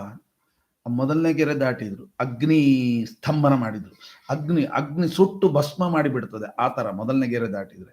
ಅಲ್ಲೇನಾಯಿತು ಅಂದ್ರೆ ಅವ್ನು ದಾಟುವಾಗ ವಿಜಯೇಂದ್ರ ಸ್ವಾಮಿ ಮಂತ್ರಾಕ್ಷತೆ ಹಿಡ್ಕೊಂಡು ಹೋಗ್ತಾ ಇದ್ದಾನೆ, ಶಿಷ್ಯ ತಾವಲ್ಲ ಶಿಷ್ಯನ ಕೈಯಿಂದ ಹೋಗ್ತಾ ಇದ್ದಾರೆ. ಆ ಬೆಂಕಿ ಸುರಿಮಳೆ ಅದೇನಿತ್ತು, ಹೂವಿನ ಹಾರಾಗೋಯ್ತು, ಹೂವಿನ ಹಾರಾಗೋಯ್ತು. ಹೀಗೆ ಒಂದೊಂದು ತ್ರಿಶೂಲ ಇತ್ತು, ಇದನ್ನೆಲ್ಲ ದಾಟಿದ್ರು. ಹೋಗಿ ನಿಂಬೆಹಣ್ಣು ತಂದ್ರೆ ಅವನು ಕೈ ಮುಗಿದು ಬಿಟ್ಟನಂತೆ, ನಾನು ಎಂತೆಂತ ಮಾಯಾವಿದ್ಯೆ, ಇವರೇನು ಈಸಿಯಾಗಿ ಹೋಗಿ ತಂದ್ಬಿಟ್ರಲ್ಲ. ನೋಡಪ್ಪ, ಒಂದೇ ಮಾತು ಹೇಳಿದ್ರಂತೆ, ಈ ನೀನೇನು ಕಲ್ತಿದ್ದಿ ಅಂದ್ರೆ ಶಿವ ಸರ್ವೋತ್ತಮತ್ವವನ್ನು ನೀನು ಕಲ್ತಿದ್ದಿ, ಇದು ಒಂದು ನಿನಗೆ ಸಹಾಯಕ ಆಗೋದಿಲ್ಲ. ನೀನು ಅದನ್ನು ಬೆಳೆಸಬೇಕಾದ್ರೆ ನಿನಗೆ ಪೈಶಾಚಿಕ ವಿದ್ಯೆ, ಬೇರೆ ತಾಂತ್ರಿಕ ವಿದ್ಯೆ ಎಲ್ಲ ಬೇಕು. ಅದಿದ್ರೂ ಕೂಡ ನೀನು ಸೋತಿ. ನಾನು ಹಾಗಲ್ಲ, ಅದು ಯಾವ ವಿದ್ಯೆಯನ್ನು ನಾನು ಕಲ್ತಿಲ್ಲ. ನನ್ನ ಹತ್ರ ಇರೋದು ಒಂದೇ ವಿಷ್ಣು ಸರ್ವೋತ್ತಮ. ಈ ವಿಷ್ಣು ಸರ್ವೋತ್ತಮತ್ವವನ್ನ ಯಾರು ಕಲಿತಾರೆ ಅವರಿಗೆ ಈ ವಿದ್ಯೆ ಯಾವುದು ಬೇಕಾಗೇ ಇಲ್ಲ. ಎಲ್ಲವನ್ನೂ ಕೂಡ ವಿಷ್ಣು ಸರ್ವೋತ್ತಮ. ಅದಕ್ಕೆ ಹೇಳ್ತಾರಲ್ಲ, ಏನು ನಾಸ್ತಿ ವಿಷ್ಣು ಸದೃಶಂ ನನು ದೈವಂ, ವಿಷ್ಣುವಿಗೆ ಸಮಾನನಾಗಿರ್ತಕ್ಕಂಥ ದೇವರಿಲ್ಲ ಅಂತ ಉದ್ಧೃತ್ಯ ಭುಜ ಮುಚ್ಚತೆ, ಎರಡೂ ಭುಜಗಳನ್ನು ಎತ್ತಿ ನಾನು ವಿಷ್ಣುವೇ ಸರ್ವೋತ್ತಮ, ವಿಷ್ಣುವೇ ಸರ್ವೋತ್ತಮ ಅಂತ ಪೂರ್ಣ ಮನಸ್ಸಿನಿಂದ ಯಾರು ಹೇಳ್ತಾರೋ ಅವನು ಅನುಕೊಂಡದ್ದೆಲ್ಲ ನಡೆದು ಹೋಗುತ್ತಂತೆ. ನನಗೆ ಪೈಶಾಚಿಕ ವಿದ್ಯೆ ಯಾವುದು ಬರೋದಿಲ್ಲ, ನನಗೆ ಗೊತ್ತಿರೋದು ಒಂದೇ, ಅದು ಏನು, ಕೇವಲ ಭಗವಂತನೇ ಸರ್ವೋತ್ತಮ, ಅದರಿಂದ ಏನು ಬೇಕಾದ್ರೆ ಸಿದ್ಧ ಮಾಡಬಹುದು ಅಂತ ಅನ್ನೋದಕ್ಕೋಸ್ಕರವಾಗಿ ಕೊನೆಗೆ ಅವನು ಶರಣಾಗತಿಯಾದ, ಜಯಪತ್ರವನ್ನು ತಂದುಕೊಟ್ಟ, ಇಡೀ ಇದನ್ನು ಬಿಟ್ಟುಕೊಟ್ಟ. ಅಷ್ಟು ದೊಡ್ಡ ವಿಜಯೇಂದ್ರ ಮಠದ ಜಾಗ ಅವಂದು, ಅದನ್ನು ಬಿಡಿಸಿ ತಾವು ಶುದ್ಧಿ ಮಾಡಿ ತಾವು ಅದರಲ್ಲಿ ಕೊನೆಗೆ ಬೃಂದಾವನಸ್ಥರಾಗಿದ್ದು ಕೂಡ ಅದೇ ಜಾಗದಲ್ಲೇ ಅಂತ ನಾವು ಕಥೆ ಕೇಳ್ತೇವೆ. ಹೀಗೆ ವಿಜಯೇಂದ್ರ ಸ್ವಾಮಿಗಳವರ ಬಗ್ಗೆ ಅಪರಂಪಾರ ವಿಶ್ವಾಸ, ಅಪರಂಪಾರ ವಿಶ್ವಾಸ. ಅವ್ರು ಏನು ನೋಡಿ, ಅಪ್ಪಯ್ಯ ದೀಕ್ಷಿತರೆಂಬತಕ್ಕಂಥ ಕಟ್ಟ ಅದ್ವೈತಿಯನ್ನ ತಮ್ಮ ಮಠದಲ್ಲೇ ಇಟ್ಟುಕೊಂಡು ಪೋಷಣೆ ಮಾಡಿ ದಿನವಾದ ಆಗಬೇಕು. ಅವ್ನು ಕಟ್ಟ ತನ್ನ ಸಿದ್ಧಾಂತ ಬಿಟ್ಟು ಬರೋಲ್ಲ, ಅಂತವರನ್ನ ದಿನವಾದದಲ್ಲಿ ಸೋಲಿಸ್ಬೇಕು, ಇದು ಮಾಡುದು. ಆ ರೀತಿಯಾಗಿ ಅವರು ಇದು ಮಾಡಿದ್ದಾರೆ. ಅನೇಕ ಗ್ರಂಥಗಳನ್ನ ರಚನೆ ಮಾಡಿದ್ದಾರೆ, ಅದರಲ್ಲಂತೂ ಪ್ರಶ್ನೆನೇ ಇಲ್ಲ. ವಿಜಯೇಂದ್ರ ಸ್ವಾಮಿಗಳವರು ಬರೆದ ವ್ಯಾಖ್ಯಾನಗಳು ಬಹಳ ಅದ್ಭುತವಾಗಿದೆ. ಒಂದೊಂದು ವ್ಯಾಖ್ಯಾನದ ಬಗ್ಗೆ ಹೇಳ್ತಾ ಹೋದ್ರೆ ಸಮಯ ಸಾಕಾಗೋದಿಲ್ಲ. ವಿಜಯೇಂದ್ರ ಸ್ವಾಮಿಗಳವರ ಬಗ್ಗೆ ಒಂದು ಮಾತು ಹೇಳ್ತೇನೆ, ಏನು ಅಂತಂದ್ರೆ, ವಿಜಯೇಂದ್ರ ಸ್ವಾಮಿಗಳವರು ಒಂದು ಕಡೆ ಒಬ್ಬಳು, ನೀವು ಉಳಿದದ್ದೆಲ್ಲ ನಿನ್ನೆ ನಾನು ಹೇಳಿದೆ, ಹಾವಾಡಿಗ ಆ ವಿದ್ಯೆ ಎಲ್ಲ, ಒಬ್ಬಳು ಕಾಮಿನಿ ಬಂದು ಹೇಳಿದ್ಲಂತೆ. ಏನು ಅಂತಂದ್ರೆ, ನೀವು ನಿಮಗೆ 64 ವಿದ್ಯೆ ಗೊತ್ತಿದೆ ಅಂತ ಹೇಳ್ತೀರಿ, ಹಾಗಾದ್ರೆ ಕಾಮಶಾಸ್ತ್ರ ನಿಮಗೆ ಗೊತ್ತಿದೆಯಾ? ಹಾಗಾದ್ರೆ ಅವರು ಕಾಮಶಾಸ್ತ್ರ ಗೊತ್ತಿದೆ, ಹಾಗಾದ್ರೆ ಬಂದು ನನ್ನ ಹತ್ರ ವಾದ ಮಾಡಿ. ಅಂದ್ರೆ ಕಾಮಶಾಸ್ತ್ರ ವಾದ ಮಾಡೋದೇನು? ಆಗ ಅವಳು ವೇಶ್ಯೆಯ ಸ್ತ್ರೀ ಕರೆದಾಗ ಇವರು ಹೇಳಿದ್ರಂತೆ, 2 ದಿನ ಟೈಮ್ ಕೊಡು, ನಾನು ನಾಡದ್ದಿನ ದಿವಸ ಬರ್ತೀನಿ. ಎಲ್ರಿಗೂ ಆಶ್ಚರ್ಯ, ನಾಡದ್ದು ಬಂದು ವಾದ ಮಾಡಿ ಕಾಮಶಾಸ್ತ್ರದಿಂದ ವೇಶ್ಯೆಯನ್ನು ಗೆಲ್ತಾರೆ ಅಂದ್ರೆ ಹೇಗೆ? ವೇಶ್ಯೆಯನ್ನು ಕಾಮಶಾಸ್ತ್ರದಿಂದ ಗೆಲ್ಲೋದು ಅಂದ್ರೆ ಏನರ್ಥ? ಹಾಗೆ ಎಲ್ಲರೂ ಏನು ತುದಿಗಣ್ಣಿಂದ ಏನ್ ಮಾಡ್ತಾರೆ ಏನು ಮಾಡ್ಲಿಲ್ಲ. ಏನ್ ಮಾಡಿದ್ರು, ಒಂದು ಹೂವಿನ ಮುದ್ದೆಯನ್ನ ಮಾಡಿ ತಮ್ಮ ಶಿಷ್ಯನ ಕೈಯಲ್ಲಿ ಕೊಟ್ಟು ಕಳಿಸಿದ್ದಾರೆ. ಕೊಟ್ಟು ಕಳಿಸು, ತಗೊಂಡು ಹೋಗಿ ಅವಳ ಮೇಲೆ ಹಾಕಿ ಬಾ ಅಂದ್ರು. ಅಷ್ಟೇ, ಇನ್ನೇನಿಲ್ಲ. ಅಷ್ಟನ್ನ ಹಾಕಿ ಬಂದ್ರೆ, ಅವಳ ಮೇಲೆ ಇವರು ಕೊಟ್ಟ ಹೂವಿನ ಹಾರ ಮಂತ್ರಾಕ್ಷತೆಯನ್ನು ಹಾಕಿ ಬಂದ್ರೆ, ಅವಳು ಓಡೋಡಿ ಬಂದು ಸಾಷ್ಟಾಂಗ ನಮಸ್ಕಾರ ಮಾಡಿ ನಾನು ಸೋತು ಹೋದೆ ಅಂತ ಹೇಳಿ ಜಯಪತ್ರವನ್ನು ಕೊಟ್ಟರು. ನನಗಿಂತಲೂ ಹೆಚ್ಚಿನ ವಿದ್ಯೆಯನ್ನು ನೀವು ಬಲ್ಲವರು ಅಂತ ಅನ್ನೋದನ್ನ ಇಡೀ ಸಮಾಜ ನೋಡ್ತಾ ಇರುವಾಗ ಇವರಿಗೆ ಆಶ್ಚರ್ಯ, ಇದು ಹೇಗೆ ಸಾಧ್ಯ? ಹತ್ರ ಹೋಗ್ಲಿಲ್ಲ, ಅದು ಶಿಷ್ಯನ್ನು ಕೊಟ್ಟು ಕಳಿಸಿ ಹೂ ಮೇಲೆ ಹಾಕಿದ್ರೇನೆ ಇದು ಆಗೋಯ್ತಲ್ಲ ಅಂತ ಹೀಗೆ ಹೇಳುವಾಗ, ನೋಡು, ಕಾಮವಿದ್ಯೆ ಅಂತಂದ ಮಾತ್ರಕ್ಕೇನೆ ಅದನ್ನ ಪಡೆಯೋದಲ್ಲ, ಅದನ್ನ ನಿಗ್ರಹಿಸೋದು ಕೂಡ ಕಾಮವಿದ್ಯೆ ಇದ್ದು. ನಿಮಗೆಲ್ಲ ನಿಗ್ರಹದ್ದು ಗೊತ್ತಿಲ್ಲ, ಆವಾಹನೆ ಗೊತ್ತಿದೆ. ಯಾವಾಗಲೂ ಆವಾಹನೆ ವಿಸರ್ಜನೆ ಎರಡು ಗೊತ್ತಿರಬೇಕು ಅಂತ ಅದರ ಬಗ್ಗೆಲ್ಲ ಉಪದೇಶ ಮಾಡಿದ್ರಂತೆ. ಸೋತು ಹೋಗಿ ಜಯಪತ್ರವನ್ನು ಕೊಟ್ರು. ಆದರೆ ಈ ವಿತರ್ಕವಾದ ಮಾಡೋರು ಇರ್ತಾರಲ್ಲ, ಅವ್ರೇನ್ ಮಾಡಿಬಿಟ್ರು, ಒಬ್ರು ಹೇಳಿದ್ರಂತೆ, ಇಷ್ಟೆಲ್ಲ ಅವರು ಅದ್ರ ಬಗ್ಗೆ ಮಾತಾಡ್ತಾರೆ ಅಂತಂದ್ರೆ, ಒಬ್ಬ ಅದ್ವೈತಿ ಹೇಳಿದ್ದಂತೆ, ಇಷ್ಟೆಲ್ಲ ನೀವು ಮಾತನಾಡ್ತಿದ್ದೀರಿ ಅಂತಂದ್ರೆ ನಿಮಗೆ ಅದರಲ್ಲಿ ಅನುಭವ ಇರಲೇಬೇಕು. ಅನುಭವ ಇಲ್ಲದೆ ಹೇಗೆ ಹೇಳ್ತೀರಿ? ಹೀಗೆ ಕಾಮಶಾಸ್ತ್ರ ಹೀಗೆ ಉಂಟು ಅಂತ ಹೇಳಬೇಕಾದ್ರೆ ಅನುಭವಿಸಿದ್ರೆ ಮಾತ್ರ ಗೊತ್ತಿರ್ತದೆ, ಇಲ್ದರೆ ಗೊತ್ತಿರೋದಿಲ್ಲ ಅಂತ ಒಂದೇ ಮಾತು ಹೇಳಿದ್ರಂತೆ. ನಾಡದ್ದು ಬನ್ನಿ, ನಿಮಗೆ ಉತ್ತರ ಕೊಡ್ತೇನೆ ಅಂತ. ಅವರ ಎದುರಿಗೇನೆ ಒಬ್ಬ ಶಿಷ್ಯನ ಕರೆದು ಒಂದು ಬೆಳ್ಳಿ ತಟ್ಟೆ ಕೊಟ್ರಂತೆ. ಕೊಟ್ಟು ಕಳಿಸಿದ್ರಂತೆ. ಏನು ಅಂತ ಗೊತ್ತಾಗ್ಲಿಲ್ಲ. 3 ದಿನ ಬಿಟ್ಟು ಬಂದ್ರು. ಬಂದಾಗ ಅದನ್ನ ತೆಗೆದು ಅವ್ರು ಹೇಳಿದ್ರಂತೆ, ನಿನ್ನೆ ತಗೊಂಡೋಗಿ ಅಲ್ಲಿ ಹಾಕಿದ್ಯಲ್ಲ, ಎಲ್ಲಿ ಹಾಕಿದ್ದಿ ಅಂತ. ಅದು ಮಲದ ಕೊಪ್ಪೆಯಲ್ಲೇ ಹಾಕಿದ್ದೆ, ಗಲೀಜು ಕೊಪ್ಪೆಯಲ್ಲೇ ಹಾಕಿದ್ದೇನೆ ಅಂತ. ಆಗ ಅದನ್ನ ತಗೊಂಡು ಬಂದು ತೊಳೆದು ತಗೊಂಡ್ಬಂದು ತೋರಿದ್ರೆ ಕೆಂಪಾಗಿತ್ತಂತೆ, ಬೆಳ್ಳಿ ತಟ್ಟೆ ಕೆಂಪಾಗಿತ್ತಂತೆ. ಇವ್ರು ಕೇಳಿದ್ರು, ನಾನು ಕೊಡುವಾಗ ಅದು ಬಿಳಿ ಇತ್ತಲ್ಲ, ಇದು ಕೆಂಪೆ ಹೇಗಾಯಿತು ಅಂತ. ಆಗ ಅದಕ್ಕೆ ಉತ್ತರ ಕೊಟ್ರಂತೆ, ಏನ್ ಸ್ವಾಮಿ, ಮತ್ತೆ ನೀವು ಬಂದಿದ್ದೀರಲ್ಲ, ನೀವು ಹೇಳಿದಿರಲ್ಲ, ಇದಕ್ಕೆ ಉತ್ತರ ಏನು ಅಂತ. ಆಗ ಅವ್ರು ಹೇಳಿದ್ರಂತೆ, ಇಲ್ಲ, ಅದರ ಒಳಗಡೆ ಹುಳಿ ಅಂಶ ಇರುತ್ತೆ, ಹಾಗಾಗಿ ಆಮ್ಲ ಅಂಶ ಇರುತ್ತೆ, ಆಮ್ಲ ಅಂಶದಿಂದ ಬೆಳ್ಳಿ ತಟ್ಟೆ ತಾಮ್ರವಾಗಿ ಬಿಟ್ಟಿದೆ ಅಂತಂದ್ರಂತೆ. ಅಲ್ಲ, ನಿನ್ನೆ ನೀವು ಹೇಳಿದ್ರಿ ಅದನ್ನ ವಾದ ಮಾಡಬೇಕಾದ್ರೆ ಅನುಭವಿಸಿದ್ರೆ ಮಾತ್ರ ಗೊತ್ತಿರುತ್ತೆ, ಇಲ್ದ್ರೆ ಇಲ್ಲ ಅಂತ. ನೀವು ಅಷ್ಟು ಗಟ್ಟಿಮುಟ್ಟಾಗಿ ನನ್ನ ಮೇಲೆ ಆಕ್ಷೇಪ ಮಾಡಿದ್ರಿ. ಈಗ ಅದೇ ಆಕ್ಷೇಪವನ್ನು ನಿಮ್ಮ ಮೇಲೆ ಮಾಡಬಹುದಲ್ವಾ? ಮಲದಲ್ಲಿ ಹಾಕಿದ್ದಕ್ಕೆ ಅದು ಯಾಕೆ ಕೆಂಪಾಯಿತು ಅಂತ ಕೇಳಿದ್ರೆ ಅದರಲ್ಲಿ ಹುಳಿ ಅಂಶ ಉಂಟು, ಆಮ್ಲ ಅಂಶ ಉಂಟು ಅಂತ, ಅದೇನಾದ್ರು ಅಂತ ಕೇಳಿದ್ರಂತೆ. ಆಗ ಅವ್ರು ಹೇಳಿದ್ರಂತೆ, ಕೈ ಮುಗಿದು ಅಪರಾಧ ಆಯಿತು ನೋಡಪ್ಪ, ಯಾವುದೇ ವಿಷಯವನ್ನ ಮಾತನಾಡಬೇಕಾದ್ರೆ ಆಲೋಚನೆ ಮಾಡಿ ಮಾತನಾಡಬೇಕು, ಎಲ್ಲವನ್ನು ಅನುಭವಿಸಿಯೇ ತಿಳ್ಕೊಳ್ಬೇಕು ಅಂತ ಏನು ನಿಯಮ ಇಲ್ಲ ಅಂತ. ಹೀಗೆ ಅದನ್ನ ಅವರನ್ನ ಸೋಲಿಸಿದ್ರು ಅಂತ. ಹೀಗೆ ಸುಮಾರು ಒಬ್ಬ ಚಪ್ಪಲು ಹೊಲಿಯವನು, ಅವನು ಹೇಳ್ತಾನಂತೆ, ನಾವು ಚಪ್ಪಲು ಹೊಲಿದು ಬದುಕೋದು ನಮ್ಮ ವಿದ್ಯೆ, ಹಾಗಾಗಿ ನಿಮಗೆ ಈ ವಿದ್ಯೆಯಲ್ಲಿ ಬರುತ್ತೆ ಅಂತ. ಅವರು ಮರುಕ್ಷಣದಲ್ಲಿ ಎಷ್ಟು ಅದ್ಭುತವಾದಂತಹ ಒಂದು ಪಾದರಕ್ಷೆಯನ್ನು ತಯಾರು ಮಾಡಿದ್ರು ಅಂದ್ರೆ, ಕಣ್ಣು ಮುಚ್ಚಿ ಕಣ್ಣು ತೆಗೆಯೋದ್ರೊಳಗೆ ಅವನಂದ, ನನ್ನ ಇಡೀ ಜೀವಮಾನದಲ್ಲಿ ಕಲ್ತರೂ ಕೂಡ ಇಷ್ಟು ಚೆನ್ನಾಗಿ ನನ್ನಿಂದ ಮಾಡ್ಲಿಕ್ಕೆ ಬರೋದಿಲ್ಲ ಅಂತ. ಹಾಗೆ ಪ್ರತಿಯೊಂದು 64 ವಿದ್ಯೆಯಲ್ಲಿಯೂ ಕೂಡ ಪಾರಂಗತ. ನೀವು ಕಾಮದ ಬಗ್ಗೆ ಇಷ್ಟು ವಿವರವಾಗಿ ನೀವು ಹೇಳಿದ್ದೀರಿ ಅಂತಂದ್ರೆ ಏನು, ಕಾಮದ ಬಗ್ಗೆ ಇಷ್ಟು ವಿವರವಾಗಿ ಹೇಳಿದ್ದೀರಿ ಅಂತಂದ್ರೆ, ನೀವು ಈಗ ಅನುಭವಿಸಿಯೇ ಆಗಬೇಕು ಅಂತ ನಾನು ಹೇಳಿದೆ, ಈಗ ಅನುಭವಿಸಲಿಲ್ಲ ಅಂತ ನನಗೆ ದೃಷ್ಟಾಂತ ಕೊಟ್ಟು ಹೇಳಿದ್ರಿ, ಅದನ್ನು ಒಪ್ಪೋಣ. ಆದರೆ ಒಂದು ಅಷ್ಟು ಹೋದರೂ ಕೂಡ ಅದರಲ್ಲಿ ನೀವು ಬದ್ಧರಾಗಲಿಲ್ಲಲ್ಲ, ಅದು ಹೇಗೆ ಅಂತ ಕೇಳಿದ್ರಂತೆ. ಅದಕ್ಕೆ ಅವರು ಒಂದೇ ಉತ್ತರ ಕೊಟ್ರಂತೆ, ಇದಕ್ಕೆ ಮೂಲ ಕಾರಣ ನಮ್ಮ ಟೀಕಾಕೃತ್ಪಾದರು ಶ್ರೀಮದ್ ಆಚಾರ್ಯರ ಗ್ರಂಥಗಳೇ ಇದಕ್ಕೆ ಕಾರಣ ಅಂತಂದ್ರಂತೆ. ಅದಕ್ಕೆ ಜಯತೀರ್ಥರನ್ನ ಕೊಂಡಾಡಿದ್ರಂತೆ, ಕಾಮಬಾಣ ಛಿದಂ ಸದಾ ಅಂತ. ಸದಾ ಈ ನಿಮ್ಮ ಗ್ರಂಥಗಳು, ಟೀಕಾಕೃತ್ಪಾದರ ಗ್ರಂಥಗಳನ್ನು ಯಾರು ಅವಲೋಕನೆ ಮಾಡ್ತಾರೆ ಅವರಿಗೆ ಕಾಮಬಾಣ ಎಂದಿಗೂ ಪೀಡಿಸುವುದಿಲ್ಲ ಅಂತನ್ನುವಂತ ಸ್ತೋತ್ರ ವಿಜಯೇಂದ್ರ ಸ್ವಾಮಿಗಳವರು ಮಾಡಿರ್ತಕ್ಕಂಥ ಒಂದು ಅದ್ಭುತವಾದ ಟೀಕಾಕೃತ್ಪಾದರ ಗ್ರಂಥದಲ್ಲಿ ಆಸಕ್ತನಾದವನಿಗೆ ಮನಸ್ಸು ಕೆಟ್ಟ ಕಡೆಗೆ ಹೋಗೋದಿಲ್ಲ. ಪೂರ್ಣ ಮನಸ್ಸನ್ನ ಟೀಕಾಕೃತ್ಪಾದರ ಗ್ರಂಥದಲ್ಲಿ ಯಾವನು ತೊಡಗಿಸಿಕೊಂಡಿದ್ದಾನೆ ಅವನಿಗೆ ಎಂದೆಂದೆಂದಿಗೂ ಕೂಡ ಮನಸ್ಸು ಬೇರೆ ಕಡೆ ಹೋಗೋದಿಲ್ಲ ಅಂತನ್ನುವಂತ ಮಾತನ್ನ ಹೇಳಿದ್ದಾರೆ.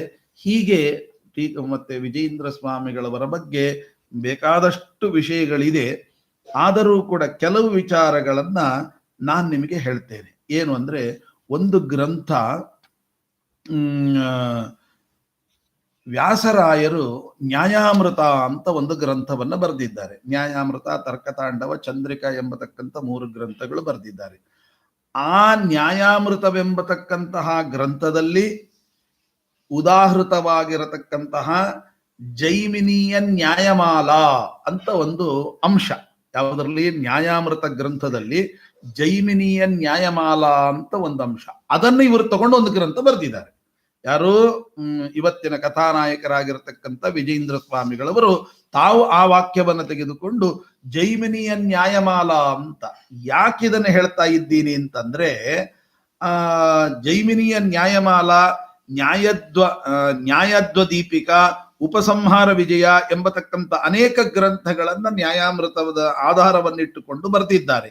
ಅಂದರೆ ಯಾಕೆ ಅಂತಂದ್ರೆ, ಆ ಕಾಲದಲ್ಲಿ ಮಾಧ್ವರನ್ನ ಬೈಯೋದು ಯಾಕೆ ಅಂತ ಕೇಳಿದ್ರೆ, ಇವರಿಗೆ ಮೀಮಾಂಸದ ಜ್ಞಾನ ಇಲ್ಲ, ಮೀಮಾಂಸಾ ಶಾಸ್ತ್ರದ ಜ್ಞಾನ ಇಲ್ಲ ಅಂತ. ಯಾಕೆಂದ್ರೆ ಆ ಖಂಡದೇವ ಮುಂತಾಗಿರತಕ್ಕಂಥವರು, ಯಾಕೆ ಅಂದ್ರೆ ಮೀಮಾಂಸಕರು ಯಾರು ಅಂದಿನವರೆಗೆ ಪೂರ್ವ ಮೀಮಾಂಸಾ ಗ್ರಂಥವನ್ನ, ಪೂರ್ವ ಮೀಮಾಂಸಾ ಉತ್ತರ ಮೀಮಾಂಸಾ ಅಂತ ಎರಡು ತರ ಇದೆ, ಪೂರ್ವ ಮೀಮಾಂಸಾ ಉತ್ತರ ಮೀಮಾಂಸಾ ಅಂತ ಎರಡು ತರ ಇದೆ. ಈ ಪೂರ್ವ ಮೀಮಾಂಸದ ಪರಿಚಯ ಯಾರಿಗೂ ಇಲ್ಲ. ಆದ್ದರಿಂದ ಹೀಗೆ ಅಂತ ಕೇಳಿದಾಗ ವಿಜಯೇಂದ್ರ ತೀರ್ಥ ಶ್ರೀಪಾದಂಗಳವರು ಮೀಮಾಂಸಾ ಶಾಸ್ತ್ರದ ಬಗ್ಗೆ ಜೈಮಿನಿಯ ಸೂತ್ರಾದಿಗಳನ್ನು ಇಟ್ಟುಕೊಂಡು ಅದ್ಭುತವಾದ ಗ್ರಂಥಗಳನ್ನು ಬರೆದಿದ್ದಾರೆ. ಅದೇ ಮಾರ್ಗದರ್ಶನದಿಂದ ರಾಯರು ಮೀಮಾಂಸದ ಬಗ್ಗೆ ಭಟ್ಟ ಸಂಗ್ರಹ ಅಂತ ಒಂದು ಗ್ರಂಥವನ್ನ ಬರೆದಿದ್ದಾರೆ. ಅದು ಪೂರ್ಣ ಮೀಮಾಂಸಾ ಶಾಸ್ತ್ರದ ಬಗ್ಗೆ ತಲಸ್ಪರ್ಶಿ ಪಾಂಡಿತ್ಯ ಇದ್ರೆ ಮಾತ್ರ ಅರ್ಥ ಆಗೋ ಹಾಗೆ ಬರೆದಿದ್ದಾರೆ. ಇದೆಲ್ಲ ವಿಜಯೇಂದ್ರ ಸ್ವಾಮಿಗಳು. ಆದ್ದರಿಂದ ನಮಗೆಲ್ಲ ಮೀಮಾಂಸಾ ಶಾಸ್ತ್ರದ ಬಗ್ಗೆ ಜ್ಞಾನ ಇಲ್ಲ ಅಂತ ತಿಳ್ಕೊಳ್ಬೇಡ, ನಮಗೂ ಕೂಡ ಜ್ಞಾನ ಉಂಟು ಅಂತ ಅನ್ನೋದನ್ನ ತೋರಿಸಿಕೊಟ್ರು. ಒಂದು ಈ ಮೀಮಾಂಸಾ ಶಾಸ್ತ್ರದ ಬಗ್ಗೆ ವಾದ ಬಂದಾಗ ಸುಮ್ಮನೆ ಒಂದು ವಿಚಾರ ತುಣುಕು ಹೇಳ್ತೇನೆ. ಈ ಅಪ್ಪಯ್ಯ ದೀಕ್ಷಿತರು ಒಂದು ಶ್ಲೋಕವನ್ನ ರಚನೆ ಮಾಡಿದ್ರಂತೆ. ಅಪ್ಪಯ್ಯ ದೀಕ್ಷಿತರು ಒಂದು ಶ್ಲೋಕವನ್ನು ರಚನೆ ಮಾಡಿದ್ರಂತೆ. ಅಂದ್ರೆ ನಮಗೆ ಮೀಮಾಂಸಾ ಶಾಸ್ತ್ರ ಬರೋದಿಲ್ಲ, ದಡ್ರು ಅನ್ನುವ ಅರ್ಥದಲ್ಲಿ ಮಧ್ವಶಾಸ್ತ್ರವನ್ನ ಹೀಯಾಳಿಸ್ಲಿಕ್ಕೆ ಒಂದು ಶ್ಲೋಕ ರಚನೆ ಮಾಡಿದ್ರು. ಏನಂತ? ತಥಾಪ್ಯಾನಂದ ತೀರ್ಥೀಯ ಮತಮಗ್ರಾಹ್ಯಮೇವನಃ ಯತ್ರ ವೈದಿಕ ಮರ್ಯಾದ ಭೂಯಾಸ್ಯ ಕುಲತಾಂಗತ ಅಂತ ಒಂದು ಶ್ಲೋಕ. ಅದರ ಅಭಿಪ್ರಾಯ ಇಷ್ಟೇ, ನಮಗೆ ಆನಂದ ತೀರ್ಥರ ಮತ ಅಗ್ರಾಹ್ಯ, ಅಂದ್ರೆ ಆನಂದ ತೀರ್ಥರ ಮತ ನಮಗೆ ಗ್ರಾಹ್ಯಕ್ಕೆ ಯೋಗ್ಯವಲ್ಲ, ಅದನ್ನ ಬಿಟ್ಟು ಹಾಕ್ಬಿಡ್ಬೇಕು. ಅಪ್ಪಯ್ಯ ದೀಕ್ಷಿತರು ಹೇಳಿರ್ತಕ್ಕಂಥ ಶ್ಲೋಕ ಇದು. ತಥಾಪಿ ಆನಂದ ತೀರ್ಥೀಯ ಮತಂ ಅಗ್ರಾಹ್ಯಮೇವ ನಹ ನಮಗೆ, ಅಗ್ರಾಹ್ಯಂ ಸ್ವೀಕಾರಕ್ಕೆ ಯೋಗ್ಯವಲ್ಲ. ಯಾವುದು? ಆನಂದ ತೀರ್ಥೀಯ ಮತಂ, ಆನಂದ ತೀರ್ಥರ ಮತ ನಮಗೆ ಸ್ವೀಕಾರಕ್ಕೆ ಯೋಗ್ಯವಲ್ಲ. ನೋಡಿ, ಸ್ಪಷ್ಟವಾಗಿದೆ ಅದರೊಳಗೆ. ಯಾಕೆ? ಯತ್ರ ವೈದಿಕ ಮರ್ಯಾದ ಭೂಯಾಸ್ಯ ಕುಲತಾಂಗತ ಅಂದ್ರೆ ಏನು? ಇದರಲ್ಲಿ ಮೀಮಾಂಸಾ ನ್ಯಾಯಗಳಿಗೆ ಬಹಳ ಅನ್ಯಾಯವಾಗಿಬಿಟ್ಟಿದೆ. ಅಂದ್ರೆ ಅದರ ಬಗ್ಗೆ ಅವರ ಸಿದ್ಧಾಂತದಲ್ಲಿ ಮೀಮಾಂಸಾ ಶಾಸ್ತ್ರಗಳಿಗೆ ಅವಮರ್ಯಾದೆಯಾಗಿದೆ. ಅಂದ್ರೆ ಮೀಮಾಂಸಾ ಶಾಸ್ತ್ರಗಳಿಗೆ ಗೌರವ ಕೊಟ್ಟಿಲ್ಲ. ಮೀಮಾಂಸಾ ಶಾಸ್ತ್ರ ಅಂದ್ರೆ ಒಂದು ಕಾಲದಲ್ಲಿ ಅದು ಎತ್ತರದ ಗ್ರಂಥ. ಮೀಮಾಂಸಾ ಶಾಸ್ತ್ರದ ಬಗ್ಗೆ ವಾದ ಮಾಡ್ಲಿಕ್ಕೆ ಬರುತ್ತೆ ಅಂದ್ರೆ ಅವನು ವಿದ್ವಾಂಸ, ಇಲ್ದ್ರೆ ಇಲ್ಲ. ಅಂತದ್ದು ನಿಮ್ಮ ಮಧ್ವಶಾಸ್ತ್ರದಲ್ಲಿ ಇಲ್ವೇ ಇಲ್ಲ. ಆದ್ದರಿಂದ ಅದಕ್ಕೆ ನಮಗೆ ಗ್ರಾಹ್ಯವಲ್ಲ. ಯಾಕೆ ಅಂತಂದ್ರೆ ನಿಮಗೆ ಮೀಮಾಂಸಾ ಶಾಸ್ತ್ರ, ನ್ಯಾಯಶಾಸ್ತ್ರಗಳು ಸರಿಯಾಗಿ ನಿಮಗೆ ತಿಳಿದಿಲ್ಲ. ಆದ್ದರಿಂದ ಅದು ಅಗ್ರಾಹ್ಯ ಅಂತ ಒಂದು ಕ್ಷಣ ಮಾತ್ರದಲ್ಲಿ, ಅವರೇನು ಮಹಾಪಂಡಿತರು ಅವರು, ಇಲ್ಲ ಅಂತಲ್ಲ. ಯಾರು? ಅಪ್ಪಯ್ಯ ದೀಕ್ಷಿತರು, ವಿಜಯೇಂದ್ರ ತೀರ್ಥರು ಎದುರಿಗೆ ಅವರು ಕೇಳಿಸ್ತಾ ಇರುವಾಗಲೇ ಹೇಳಿದ್ರು. ಅವರು ಪೂಜೆ ಮಾಡ್ತಾ ಇದ್ರು. ಪೂಜೆ ಮಾಡ್ತಾ ಇರುವಾಗ ಪಾರಾಯಣ ಮಾಡ್ಲಿಕ್ಕೆ ಇವ್ರ ಕೆಲಸ. ಪಾರಾಯಣ ಮಾಡುವಾಗ ಮಧ್ಯದಲ್ಲಿ ಇಂಥದ್ದೇನೋ ಕುಚೋದ್ಯ ಮಾಡ್ತಾರೆ. ತುಂಬಾ ಮಾಡಿದ್ದಾರೆ ಈ ತರ. ಸುಮ್ಮನೆ ಒಂದೆರಡು ಉದಾಹರಣೆ ಕೊಡ್ತೇನೆ ಅಷ್ಟೇ. ಹೀಗೆ ಕುಚೋದ್ಯ ಮಾಡುವಾಗ ಅವ್ರೇನ್ ಮಾಡಿದ್ರು? ಸುಮ್ಮನೆ ಕೂತ್ರು. ಸುಮ್ಮನೆ ಕೂತ್ ಕೂಡ್ಲೆ ಈ ಶ್ಲೋಕ ಹೇಳಿ ಮುಗಿಸಲಿಲ್ಲ. ಎರಡನೇ ಕ್ಷಣದಲ್ಲೇ ಎಷ್ಟು ಬುದ್ಧಿವಂತರು ಇರಬೇಕು ನೋಡಿ, ಲೆಕ್ಕ ಹಾಕಿ. ಅವ್ರು ಹೇಳಿದ್ರು, ತಥಾಪಿ ಆನಂದ ತೀರ್ಥೀಯ ಮತಂ ಅಗ್ರಾಹ್ಯಮೇವ ನಹ, ನಮಗೆ ಅಗ್ರಾಹ್ಯವೇ. ನಹ ಅಂದ್ರೆ ನಮಗೆ ಅಗ್ರಾಹ್ಯವೇ. ಯತ್ರ ವೈದಿಕ ಮರ್ಯಾದ ಭೂಯಾಸ್ಯ ಕುಲತಾಂಗತ, ಎಲ್ಲಿ ವೈದಿಕ ಮರ್ಯಾದೆ ಇಲ್ಲ, ಮೀಮಾಂಸಾ ಶಾಸ್ತ್ರಕ್ಕೆ ಗೌರವ ಇಲ್ಲ, ಅಂತ ಶಾಸ್ತ್ರ ನಮಗೆ ಯೋಗ್ಯವಲ್ಲ. ವಿಜಯೇಂದ್ರ ತೀರ್ಥರು ಪೂಜೆ ಮಾಡ್ತಾ ಇದ್ರು. ವಿಶ್ವಂ ವಿಷ್ಣುರ್ವ ಷಟ್ಕಾರೋ ಭೂತ ಭವ್ಯ ಭವ ಅರ್ಚನೆ ಮಾಡ್ತಾ ಇದ್ರು. ಆ ಒಂದು ತುಳಸಿಯನ್ನ ಹಾಕಿದ್ದಾರೆ, ಇನ್ನೊಂದು ತುಳಸಿಯನ್ನು ಎತ್ತಿ ಹಾಕಬೇಕು ಆ ಸೆಕೆಂಡ್ ಒಳಗೆ. ಜಾಸ್ತಿ ಸಮಯ ನಾವಾಗಿದ್ರೆ ಆ ಪುಸ್ತಕ ಏನು ಹೇಳಿದ ಪುಸ್ತಕ ಏನೇನೋ ಯೋಚನೆ ಇಲ್ಲ. ಒಂದು ತುಳಸಿ ಹಾಕಿ ಆಗಿದೆ, ಇನ್ನೊಂದು ತುಳಸಿ ಹಾಕಬೇಕು. ಬೇರೆ ಗ್ರಂಥಗಳನ್ನು ಬಿಟ್ಟರು ಒಂದೇ ಮಾತಿನಲ್ಲಿ ಹೇಳಿಬಿಟ್ರು. ಏನಂತ ಹೇಳಿಬಿಟ್ರು? ದೀಕ್ಷಿತರೇ, ನೀವು ನಿಮ್ಮ ಶ್ಲೋಕದಲ್ಲಿ ಆನಂದ ತೀರ್ಥೀಯ ಅಂತ ಹೇಳಿದ್ರಲ್ವ, ಅಲ್ಲಿ ಏನ್ ಹೇಳಿದ್ರಿ? ತಥಾಪ್ಯಾನಂದ ತೀರ್ಥೀಯ ಮತಂ ಅಗ್ರಾಹ್ಯಮೇವ ನ ಅಂತ ಒಂದು ವಾಕ್ಯ. ಅಲ್ಲಿ ಪದಚ್ಛೇದ ಹೇಗೆ ಅಂದ್ರೆ, ತಥಾಪಿ ಆನಂದ ತೀರ್ಥೀಯ ಮತಂ ಅಗ್ರಾಹ್ಯಮೇವ ಅಂದ್ರೆ ಆನಂದ ತೀರ್ಥೀಯ ಮತ ಅಗ್ರಾಹ್ಯಂ ನಮಗೆ ಅಂತ ಉಂಟು. ಅಲ್ಲಿ ಅವ್ರು ಒಂದೇ ಮಾತು, ತುಳಸಿ ದಳ ಹಾಕಿದ್ದಾರೆ, ಇನ್ನೊಂದು ತುಳಸಿ ದಳ ಹಾಕಬೇಕು. ಆಗ ಹೇಳಿದ್ರಂತೆ ಆನಂದ ತೀರ್ಥೀಯ ಅಂತ ಹೇಳಿದ್ರಲ್ಲ, ಆ ವಾಕ್ಯ ಏನು? ಆನಂದ ತೀರ್ಥೀಯ ಮತಂ ಅಂತ ಇದೆಯಲ್ಲ, ಅಷ್ಟೇ ಅಲ್ಲ, ಆನಂದ ತೀರ್ಥೀಯ ಅಂತ ಒಂದು ಕಾಮ ಹಾಕಿ ಅಲ್ಲೊಂಚೂರು ವಿರಾಮ ಕೊಡಿ ಅಷ್ಟೇ. ಇಡೀ ಶ್ಲೋಕ ನೀವು ಹೇಳಿದ್ದೆ, ನಾ ಏನ್ ರಚನೆ ಮಾಡೋದಿಲ್ಲ. ಅದೇ ಶ್ಲೋಕಕ್ಕೆ ಆನಂದ ತೀರ್ಥೀಯ ಅಂತ ಹೇಳಿದ್ರಲ್ಲ, ಕಾಮ ಹಾಕಿ ಸ್ವಲ್ಪ ಪುಲಿ ಸ್ಟಾಪ್ ಕೊಟ್ಟು ಮುಂದಿನ ವಾಕ್ಯ ಹೇಳಿ. ಆನಂದ ತೀರ್ಥೀಯ ಮತಂ ಅಂತ ಹೇಳಿಬಿಡಿ, ಆನಂದ ತೀರ್ಥೀಯ ಮತಂ ಅಂತ ಹೇಳಿ ಆ ಗ್ಯಾಪ್ ಕೊಡಿ ಅಷ್ಟೇ, ಇನ್ನೇನ್ ಬೇಡ ಅಂದ್ರಂತೆ. ಏನ್ ಅರ್ಥ ಆಗ್ಬೇಕು? ಅಲ್ಲ, ಪೂರ್ತಿ ವಾಕ್ಯ ಹೇಳೋದು, ಅಲ್ಲಿ ಗ್ಯಾಪ್ ಕೊಟ್ಟು ಹೇಳಿ, ಏನಷ್ಟೇ ಗ್ಯಾಪ್ ಕೊಟ್ಟು ಹೇಳಿ ನಿಮ್ಗೆ ಗೊತ್ತಾಗತ್ತೆ ಅಂದ್ರಂತೆ. ಅಲ್ಲಿ ಏನ್ ಗೊತ್ತಾ, ಏನ್ ಅರ್ಥ ಆಗೋಯ್ತು ಗೊತ್ತಾ? ಸ್ವಲ್ಪ ವಿರಾಮ ಕೊಟ್ರೆ ಅದು ನಮಗೂ ಒಪ್ಪಿಗೆ, ನೀವು ಹೇಳಿದ್ದು ನಮಗೂ ಒಪ್ಪಿಗೆ ಅಂದ್ರು. ಇವ್ರು ಹೇಳಿದ್ರು ನಾನು ಹೇಳಿದ ಶ್ಲೋಕ ನಿಮ್ಗೆ ಒಪ್ಪಿಗೆನಾ? ಹೌದು, ನೀವು ಅಲ್ಲಿ ಒಂಚೂರು ವಿರಾಮ ಕೊಟ್ಬಿಡಿ, ನಮ್ಗೂ ಒಪ್ಪಿಗೆ ಅಂದ್ರು. ಏನು ಒಪ್ಪಿಗೆ ಆಯ್ತು? ಅಲ್ಲಿ ಏನಾಗ್ತದೆ, ವಿರಾಮ ಕೊಟ್ರೆ ಏನಂತ ಗೊತ್ತಾಗ್ತದ? ಹೇ ಆನಂದ ತೀರ್ಥರೇ ಅಂತ ಓ ಆನಂದ ತೀರ್ಥೀಯ ಮತಂ ಅಗ್ರಾಹ್ಯಂ ಅಂತಿತ್ತಲ್ಲ, ಆನಂದ ತೀರ್ಥ ಮತಂ ಅಗ್ರಾಹ್ಯಂ ಅಂತ ಏನ್ ಅರ್ಥ ಆಯ್ತು? ನಹ ಮತಂ ಅಗ್ರಾಹ್ಯಂ ಅಂದ್ರೆ ಹೇ ಆನಂದ ತೀರ್ಥರೇ, ಅಲ್ಲಿ ನಹ ಅಂದ್ರೆ ನಮಗೆ ಅಂತ, ನಹ ಮತಂ ನಮ್ಮ ಮತ ಅಗ್ರಾಹ್ಯ. ಹೇ ಆನಂದ ತೀರ್ಥರೇ, ನಮ್ಮ ಮತ ಉಂಟಲ್ವ ಅದ್ವೈತ ಮತ, ಅದು ಅಗ್ರಾಹ್ಯ, ಗ್ರಹಣಕ್ಕೆ ಯೋಗ್ಯವಲ್ಲ ಅಂದ್ಬಿಟ್ರು. ನೋಡಿ, ಇವ್ರು ಏನು ಶಬ್ದನೂ ಕೂಡ ತೆಗೆದಿಲ್ಲ, ಅಕ್ಷರನು ವ್ಯತ್ಯಾಸ ಮಾಡಲಿಲ್ಲ, ಕಾಮ ಹಾಕಿ ಅಂದ್ರಷ್ಟೆ. ಅದು ನೀವು ಹೇಳುವಾಗ ಭಗವಂತನೇ ನುಡಿಸಿದ್ದಾನೆ ಅಂತ ಕಾಣುತ್ತೆ. ನೀವು ವಾಕ್ಯ ಪೂರ್ತಿ ಮಾಡೋದನ್ನ ಅಲ್ಲಿ ಸ್ವಲ್ಪ ವಿರಾಮ ಕೊಟ್ಟು ಹೇಳಿದ್ರಿ, ಅದು ದೇವರೇ, ರಾಮದೇವರೇ ನುಡಿಸಿದ್ದಾರೆ ಅಂತ ಅಂದ್ಬಿಟ್ರಂತೆ. ಏನಿಲ್ಲ, ತಥಾಪಿ ಆನಂದ ತೀರ್ಥೀಯ ಮತಂ ಅಗ್ರಾಹ್ಯಮೇವ ನಹ ಅಂತ ಉಂಟು. ಅದನ್ನೇನ್ ಮಾಡಿದ್ರು? ತಥಾಪಿ ಆನಂದ ತೀರ್ಥೀಯ, ಅಲ್ಲಿಗೆ ಕಾಮ, ಮತಂ ಅಗ್ರಾಹ್ಯಂ ಏವ ನಹ ಅಂದ್ರೆ ಏನರ್ಥ ಆಯಿತು? ಹೇ ಆನಂದ ತೀರ್ಥರ ಶಿಷ್ಯರೇ, ಯಾರು? ವಿಜೇಂದ್ರ ತೀರ್ಥರೇ ಅಂತ ಅರ್ಥ. ಆನಂದ ತೀರ್ಥರ ಶಿಷ್ಯರೇ, ನಹ ಮತಂ, ಅಲ್ಲಿಗೆ ನಹ ಅಂದ್ರೆ ನಮಗೆ ಅಂತ, ಇಲ್ಲಿ ಮತಕ್ಕೇನೆ ವಿಶೇಷಣ ಹಾಕೊಂಡ್ಬಿಟ್ರು. ನಿಲ್ಸಿ ಬಿಟ್ರೆ ನೋಡಿ ಅರ್ಥ ಎಷ್ಟು ಅರ್ಥ ಆಗುತ್ತೆ. ಈಗ ತೆಲುಗಿನಲ್ಲಿ ಉಂಟಲ್ಲ, ರಾಮುನಿತೋ ಪಿಸೇನುಡು ಇಲ್ಲ ಅನೇನು, ರಾಮುನಿತೋಕ ಪಿಸೇನುಡು ಇಲ್ಲ ಅನೇನು ಅಂತ ತೆಲುಗಿನಲ್ಲಿ. ಅಲ್ಲಿ ರಾಮುನಿತೋಕ ಪಿಸೇನುಡು ಅಲ್ಲ, ರಾಮುನಿತೋ ಕಪಿಸೇನುಡು ಇಲ್ಲ ಅನೇನು ಅಂತ. ತೆಲುಗಿನಲ್ಲಿ ಏನಿದೆ? ರಾಮುನಿತೋ, ರಾಮನ ಜೊತೆಗೆ, ಕಪಿಸೇನುಡು ಹನುಮಂತ, ಇಲ್ಲ ಅನೇನು ಅಂತ. ಅದನ್ನು ಉಲ್ಟಾ ಮಾಡ್ಲಿಕ್ಕೆ ಹೋಗಿ, ಏನೋ ಮಾಡ್ಲಿಕ್ಕೆ ಹೋಗಿ ರಾಮುನಿತೋಕ ಪಿಸೇನುಡು ಇಲ್ಲ ಅನೇನು ಅಂದ್ರೆ ಎಷ್ಟಪ್ಪ ಅರ್ಥ ಆಗೋಯ್ತು? ಏನಿಲ್ಲ, ಎಲ್ಲಿ ನಿಲ್ಲಿಸ್ಬೇಕು, ಎಲ್ಲಿ ನಿಲ್ಲಿಸಬಾರ್ದು. ಈಗ ರಾಮಾಯಣದಲ್ಲಿ ಒಂದು ಮಾತಿದೆ, ಸುಮ್ಮನೆ ನಿಮಗೆ ಸರಳವಾಗಿ ಅರ್ಥ ಆಗಲಿ ಅಂತ ಅನ್ನೋದಕ್ಕೆ. ಏನು ಗೊತ್ತಾ? ಹತಾರಾಮ ಸೀತಾ ಸಂತುಷ್ಟ ಅಂತ ಒಂದು ವಾಕ್ಯ. ಹತಾರಾಮ ಸೀತಾ ಸಂತುಷ್ಟ ಅಂದ್ರೆ ಏನ್ ಗೊತ್ತೇನು? ಏನರ್ಥ? ಹತಾರಾಮ ಸ್ಪಷ್ಟವಾಗಿದೆ, ಹತ ಕೊಲ್ಲಲ್ಪಟ್ಟ, ಯಾರು? ರಾಮ. ಸೀತಾ ಸಂತುಷ್ಟ, ರಾಮನು ಕೊಲ್ಲಲ್ಪಟ್ಟ, ಸೀತೆಗೆ ಸಂತೋಷ ಆಯ್ತು. ಅರ್ಥ ಹೆಂಗಾಗತ್ತೆ? ಇದು ವಾಲ್ಮೀಕಿ ರಾಮಾಯಣದಲ್ಲಿ ಇರುವ ಶ್ಲೋಕ. ಮತ್ತೆ ಏನ್ ಮಾಡ್ಬೇಕು? ತೆಗೆದು ಹಾಕೋ ಅಧಿಕಾರ ನಮಗಿಲ್ಲ, ಅವ್ರು ಹೇಳಿದ್ದಾರನ್ನ ಒಪ್ಪಬೇಕು. ಹೆಂಗ ಅರ್ಥ ಮಾಡ್ತೀರಿ? ಅದಕ್ಕೆ ಹತಾರಾಮ ಸೀತಾ ಸಂತುಷ್ಟ ಅಲ್ಲ, ಹತ ಕಾಮ, ಹತಾರಾಮ ಅಲ್ಲ, ಅದು ಹತ ಆರಾಮ ಸೀತಾ ಸಂತುಷ್ಟ, ರಾಮ ಅಲ್ಲ. ಅಲ್ಲಿ ಒಂದು ಎಸ್ ಮಾರ್ಕ್ ಇದೆ, ಸೈಲೆಂಟ್ ಆಗಿದೆ, ಸೈಲೆಂಟ್ ಆಗಿರುವ ಎಸ್ ಮಾರ್ಕ್. ಏನದು? ಹತಾರಾಮ ಅಂದ್ರೆ ಅಶೋಕವನ ಅಂತ ಅರ್ಥ. ಆರಾಮ ಅಂದ್ರೆ ಅಶೋಕವನ ಹತವಾಯಿತು, ಸೀತೆಗೆ ಸಂತೋಷ ಆಯಿತು. ನೋಡಿ, ಒಂದು ಚೂರು ನಿಲ್ಲಿಸೋದ್ರಲ್ಲಿ ಇಷ್ಟ ಅರ್ಥ ಇದೆ. ಹಾಗೆ ಇಲ್ಲಿ ಹೇಳಿದ್ರು, ಹೇ ಆನಂದ ತೀರ್ಥೀಯ ಶಿಷ್ಯಾಹ, ಹೇ ಶಿಷ್ಯರೇ, ನಹ ಮತಂ ಅಗ್ರಾಹ್ಯಂ, ನಮ್ಮ ಮತ ಅಗ್ರಾಹ್ಯ.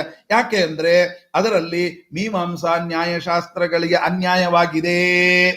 ನಿಮ್ಮ ಮತದಲ್ಲಿ ಅನ್ಯಾಯವಾಗಿದೆ ಅಂದ್ರೆ ಒಪ್ಪ ವಿಚಾರ, ನಮ್ಮ ಮತದಲ್ಲಿ ಅನ್ಯಾಯ ಆಗಲಿಲ್ಲ, ಇದೆಲ್ಲ ಸರಿ ಇಲ್ಲ ಅಂತಂದಾಗ ಮತ್ತೆ ಅವರು ಒಂದು ಗ್ರಂಥವನ್ನೇ ಬರೆದು ಕೊಟ್ರು ಅಂತ ಉಲ್ಲೇಖ ಇದೆ. ಅದಕ್ಕೆ ಏನ್ ಮಾಡಿದ್ರು ಗೊತ್ತೇನು ವಿಜಯೇಂದ್ರ ತೀರ್ಥರು? ಅದು ನಿಮ್ಮಲ್ಲಿ ಇದೆ ಅಂತ ಹೇಗೆ ಹೇಳ್ತೀರಿ? ಅದಕ್ಕೆ ನ್ಯಾಯಾಮೃತದಲ್ಲಿ ಉದಾಹೃತವಾಗಿರತಕ್ಕಂಥ ಜೈಮಿನೀಯ ನ್ಯಾಯಮಾಲಾ ಅಂತ ಒಂದು ಗ್ರಂಥ. ನ್ಯಾಯಾಮೃತದಲ್ಲಿ ಜೈಮಿನಿಯ ನ್ಯಾಯಮಾಲಾ ಅಂತ ಒಂದು ಜೈಮಿನಿಯ ವಿಷಯವನ್ನು ಹೇಳುವಂತ ವಿಷಯವನ್ನ ಸ್ವೀಕರಿಸಿ ಜೈಮಿನಿಯ ನ್ಯಾಯಮಾಲಾ ಅಂತ ಒಂದು ಗ್ರಂಥ, ಇಡೀ ಮೀಮಾಂಸಾ ಶಾಸ್ತ್ರದ ಗ್ರಂಥವನ್ನ ಅದ್ಭುತವಾಗಿ ವಿಜಯೇಂದ್ರ ಸ್ವಾಮಿಗಳು ರಚನೆ ಮಾಡಿದ್ದಾರೆ.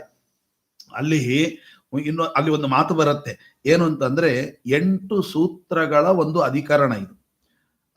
ಅಲ್ಲಿ 8 ಸೂತ್ರಗಳ ಅಧಿಕರಣದಲ್ಲಿ ಒಂದು ಮಾತು ಬರ್ತದೆ, ಪರಮಾತ್ಮನಿಂದ ಅಗ್ನಿ ಮತ್ತೆ ವಾಯು ಮತ್ತು ಆದಿತ್ಯರು ಉತ್ಪನ್ನರಾದರು ಅಂತ ಉಂಟು.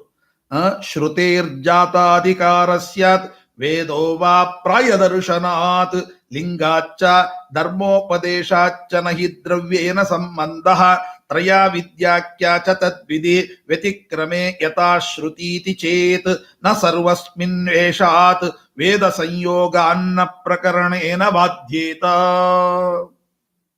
ಅಂತ ಮಾತು ಬರುತ್ತೆ. ಅದರೊಳಗೆ ಹೇಳುವಾಗ ಪರಮಾತ್ಮನಿಂದ ಅಗ್ನಿ ವಾಯು ಆದಿತ್ಯರು 3 ದೇವತೆಗಳು ಹುಟ್ಟಿದರು, ಜನಿಸಿದರು. ಅವರಿಂದ 3 ವೇದಗಳು ಹುಟ್ಟಿತು ಅಂತ ಉಂಟು. ಯಾವುದದು ಅಂದರೆ ಅಗ್ನಿಯಿಂದ ಋಗ್ವೇದ, ವಾಯುವಿನಿಂದ ಯಜುರ್ವೇದ, ಆದಿತ್ಯರಿಂದ ಸಾಮವೇದ ಎಂಬತಕ್ಕಂಥದ್ದು ಹುಟ್ಟಿತು ಅಂತ ಅಲ್ಲಿ ಬರ್ತದೆ. ಅಲ್ಲಿ ಹೇಳುವಾಗ ಅಗ್ನಿಯಿಂದ ಋಗ್ವೇದ, ವಾಯುವಿನಿಂದ ಯಜುರ್ವೇದ, ಆದಿತ್ಯನಿಂದ ಸಾಮವೇದ ಅಂತ. ಅಲ್ಲಿ ಏನು ಹೇಳ್ತಾರೆ ಗೊತ್ತೇನು? ಋಕ್ ಅಂದ್ರೆ ಋಗ್ವೇದ, ಯಚ್ ಅಂದ್ರೆ ಯಜುರ್ವೇದ, ಸಾಮ ಅಂದ್ರೆ ಸಾಮವೇದ ಅಂತ. ಆದ್ರೆ ಇನ್ನೊಂದು ಕಡೆ ಹೇಳ್ತಾರೆ ಅದು ನಿಷೇಧ ಅಂತ ಉಂಟು. ಮತ್ತೆ ಒಂದೇ ವಾಕ್ಯಕ್ಕೆ ವಿರೋಧ ಬಂತಲ್ಲ, ಏನ್ ಮಾಡಬೇಕು? ಆಗ ನ್ಯಾಯಶಾಸ್ತ್ರದ ಮಾತನ್ನು ಇಟ್ಟುಕೊಂಡು ವಿಜೇಂದ್ರ ಸ್ವಾಮಿಗಳವರು ಪರಿಹಾರ ಮಾಡ್ತಾರೆ. ಹಾಗಲ್ಲ, ಋಕ್ ನಿಷೇಧ ಯಜುರ್ ನಿಷೇಧ ಅಂತಂದ್ರೆ ಹಂಗಲ್ಲ. ಋಗ್ವೇದ ಪದ್ಯ ರೂಪದಲ್ಲಿದೆ, ಯಜುರ್ವೇದ ಗದ್ಯ ರೂಪದಲ್ಲಿದೆ, ಸಾಮವೇದ ನೋಡಿ ಈ ಅರ್ಥ ಮೀಮಾಂಸಾ ಶಾಸ್ತ್ರದಲ್ಲಿ ತೆಗೆದು ವಿಜೇಂದ್ರ ಸ್ವಾಮಿಗಳವರು ಅಲ್ಲಿ ತೋರಿಸ್ತಾರೆ. ಸಾಮವೇದ ಸಂಗೀತ ಅಂತ ಅರ್ಥ, ಋಗ್ವೇದ ಅಂದ್ರೆ ಪದ್ಯ, ಯಜುರ್ವೇದ ಅಂದ್ರೆ ಗದ್ಯ, ಸಾಮ ಅಂದ್ರೆ ಸಂಗೀತ. ಗೊತ್ತಾಯ್ತಾ?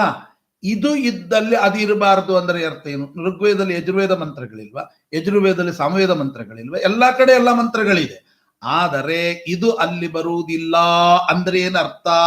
ಪದ್ಯ ಇರುವಲ್ಲಿ ಗದ್ಯದಂತೆ ಹೇಳಬಾರದು, ಗದ್ಯ ಇರುವಲ್ಲಿ ಪದ್ಯದಂತೆ ಹೇಳಬಾರದು, ಆ ಸ್ವರವನ್ನು ಬಿಟ್ಟು ಸಂಗೀತದಂತೆ ಹೇಳಬಾರದು ಅಂತ ಅಭಿಪ್ರಾಯವೇ ಹೊರತು ವೇದಗಳು ತಪ್ಪು ಅಂತ ಸರ್ವತಾ ಅಲ್ಲ ಅಂತ ಹೀಗೆ ಅರ್ಥವನ್ನು ಬರೀತಾರೆ. ಮತ್ತೆ ಇನ್ನೊಂದು ಕಡೆ ಅವರು ಹೇಳುವಂತಹದ್ದು ಬಹಳ ಅದ್ಭುತವಾಗಿದೆ. ಏನು ಅಂದ್ರೆ ವಿಜೇಂದ್ರ ಸ್ವಾಮಿಗಳವರು ತಮ್ಮ ವ್ಯಾಸರಾಯರು ಬರೆದಂತ ಮಾತುಗಳನ್ನ, ನ್ಯಾಯಾಮೃತದ ಮಾತುಗಳನ್ನು ಹೇಗೆ ಸೆರೆ ಹಿಡಿತಾರೆ ಅಂತ ನ್ಯಾಯಾಮೃತದಲ್ಲಿ ಒಂದು ಕಡೆ ಬರ್ತದೆ. ಏನು ಅಂದ್ರೆ ಈ ಶ್ರೀಮದಾಚಾರ್ಯರ ಮಾತನ್ನೇ ವ್ಯಾಸರಾಜರು ಹಿಡಿದ ಅದನ್ನೇ ವಿಜಯೇಂದ್ರ ಸ್ವಾಮಿ ಮಾಡ್ತಾರೆ ನೋಡಿ. ನಾನು ಆಗಲೇ ಹೇಳಿದ್ನಲ್ಲ, ಅವರ ಮಾತಿನಿಂದ ಅವರಿಗೆ ಹೊಡೆಯೋದು. ಅವರ ಮಾತು ಈಗ ನಾನು ಆಗಲೇ ಹೇಳಿದ್ನಲ್ಲ, ಅಪ್ಪಯ್ಯ ದೀಕ್ಷಿತರು ಹೇಳಿದ ಶ್ಲೋಕದಲ್ಲೇನೆ ನೀವು ಹೇಳಿದ್ದೇ ಈ ಅರ್ಥ ಅಂತ ತೋರಿಸ್ಬಿಟ್ರೆ ಅವ್ನು ಕಕ್ಕ ಬಿಕ್ಕಿ ಆಗಲ್ವಾ? ಈಗ ಹಾಗಲ್ಲ, ಅದಕ್ಕೆ ಹೀಗರ್ಥ ಅಂತ ನಾನು ಹೇಳಿದ್ರೆ ಬೇರೆ ವಿಚಾರ. ಹಾಗೆ ಹೇಳೋದಿಲ್ಲ ಇವರು. ಇವರೇನ್ ಹೇಳ್ತಾರೆ ಗೊತ್ತಾ? ನೀನೇ ಈ ಅರ್ಥ ಹೇಳಿದ್ಯಲ್ಲ ಅಂತ ಅವನಿಗೆ ಕಕ್ಕ ಬಿಕ್ಕಿ ಆಗ್ಬೇಕು. ಹಾಗೆ ಇಲ್ಲಿ ಹೇಳುವಾಗ ನೋಡಿ, ಒಂದು ಕಡೆ ಬರ್ತದೆ ಏನು ಅಂತ, ಇದಂ ರಜತಂ ರಜ್ಜು ಸರ್ಪ ಅಂತ ಒಂದು ವಾಕ್ಯ ಇದೆ. ರಜ್ಜು ಸರ್ಪ ಅಂದ್ರೆ ಏನು? ಅದಕ್ಕೆ ರಜ್ಜು ಸರ್ಪ ಅಂತನ್ನುವ ಶಬ್ದಕ್ಕೆ ಅರ್ಥವನ್ನು ಬರೀತಾರೆ. ಈ ವ್ಯಾಸರಾಯರು ನ್ಯಾಯಾಮೃತದಲ್ಲಿ ಒಂದು ಈ ಮೀಮಾಂಸಾ ಶಾಸ್ತ್ರದ ನ್ಯಾಯವನ್ನೇ ಸಂಗ್ರಹಿಸಿದ್ದಾರೆ ವ್ಯಾಸರಾಯರು. ಅದನ್ನೇ ತಗೊಂಡೆ ಇವರು ಬರೆದಿದ್ದು ಜೈಮಿನಿ ನ್ಯಾಯ ಸೂತ್ರ ಅಂತ. ಇಲ್ಲಿ ಅವರು ಎಷ್ಟು ಅಂದ್ರೆ ಒಟ್ಟು 58 ನ್ಯಾಯಾಮೃತದಲ್ಲಿ ಮೀಮಾಂಸಾ ಶಾಸ್ತ್ರದ ನ್ಯಾಯವನ್ನ 58 ನ್ಯಾಯಗಳನ್ನ ಸಂಗ್ರಹಿಸಿದ್ದಾರೆ ವ್ಯಾಸರಾಯರು ನ್ಯಾಯಾಮೃತ ಗ್ರಂಥದಲ್ಲಿ. 58. ಅದಕ್ಕೆ ಹೇಳೋದು, ನಮ್ಮಲ್ಲಿ ನ್ಯಾಯಶಾಸ್ತ್ರಕ್ಕೆ ಗೌರವ ಕೊಟ್ಟಿಲ್ಲ, ಆದ್ದರಿಂದ ಮಧ್ವಮತ ನಮಗೆ ಇಷ್ಟ ಇಲ್ಲ ಅಂತ ನೀನು ಹೇಳ್ತಾ ತಪ್ಪು.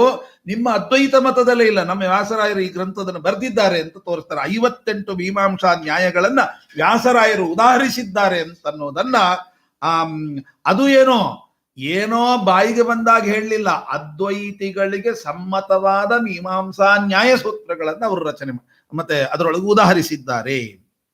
ಅಂದ್ರೆ ಮತ್ತೆ ಹಾಗಾದ್ರೆ ಅವರು ಕೊನೆಗೊಂದು ಮಾತು ಹೇಳ್ತಾರೆ, ಅದಲ್ಲ, ಅಲ್ಪದೀಹಿ ಸುಜನಸ್ತತ್ರ ಪ್ರವೃತ್ತೌ ನಾಲ್ಪದೀಕ ಭವೇತ್ ತದಾ ದೇಶಿಕ ಸೇವೇಯಂ ಮುದೇ ಮೇ ಪರ್ಯವಸ್ಯತಿ.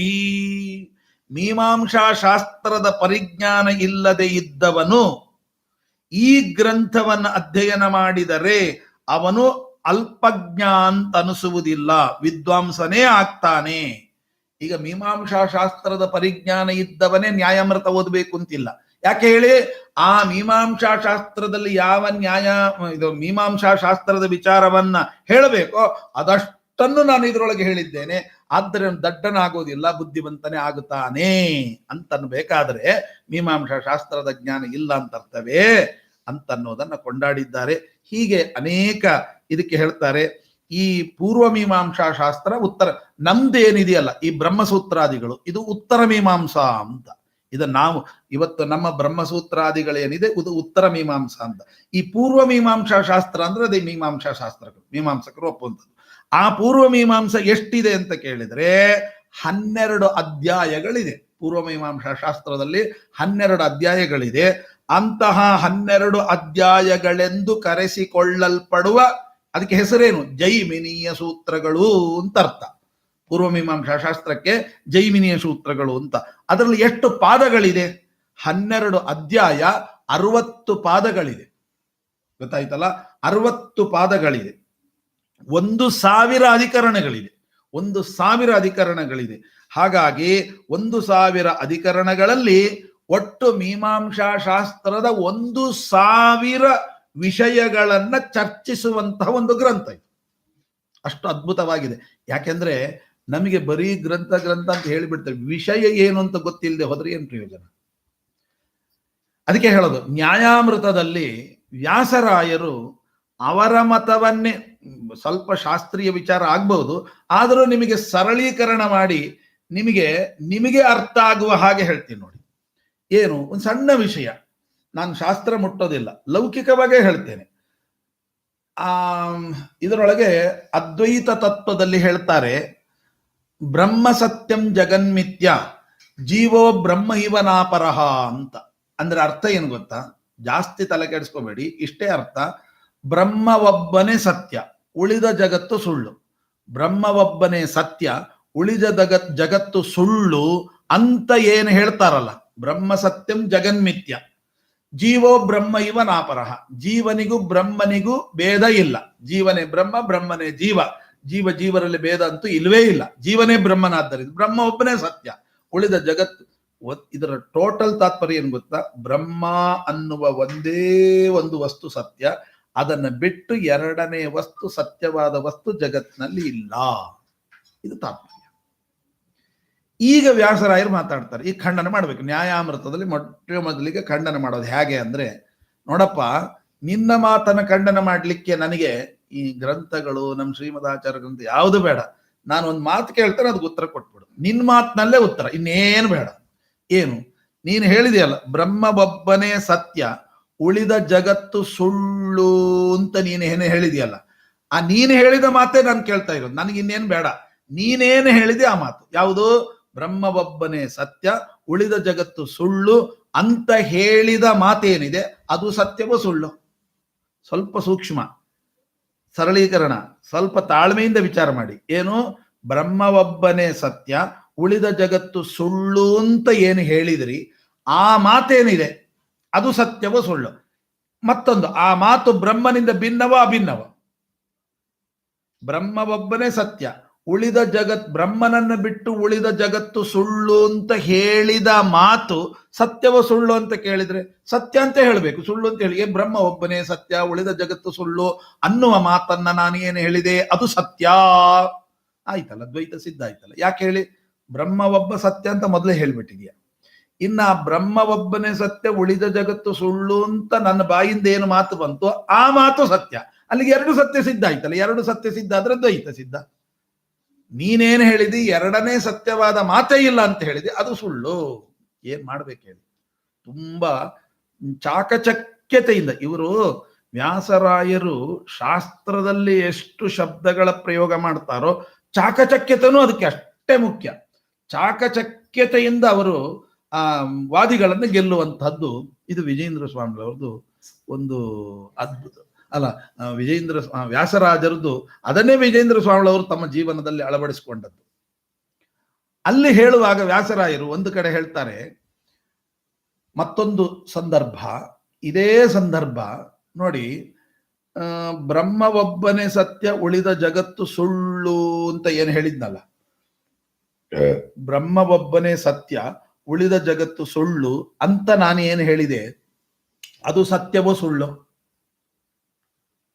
ಆಗ ಬ್ರಹ್ಮ ಒಬ್ಬನೇ ಸತ್ಯ ಜಗತ್ತು ಸುಳ್ಳು ಅಂದ್ರೆ ಅದು ಸತ್ಯ ಅಲ್ಲ. ಸತ್ಯ ಅನ್ನೋದಕ್ಕೆ ನಾನು ಆಗಲೇ ಹೇಳಿದೆ. ಈಗ ಉದಾಹರಣೆ ಕೊಡು, ಹೇಗೆ?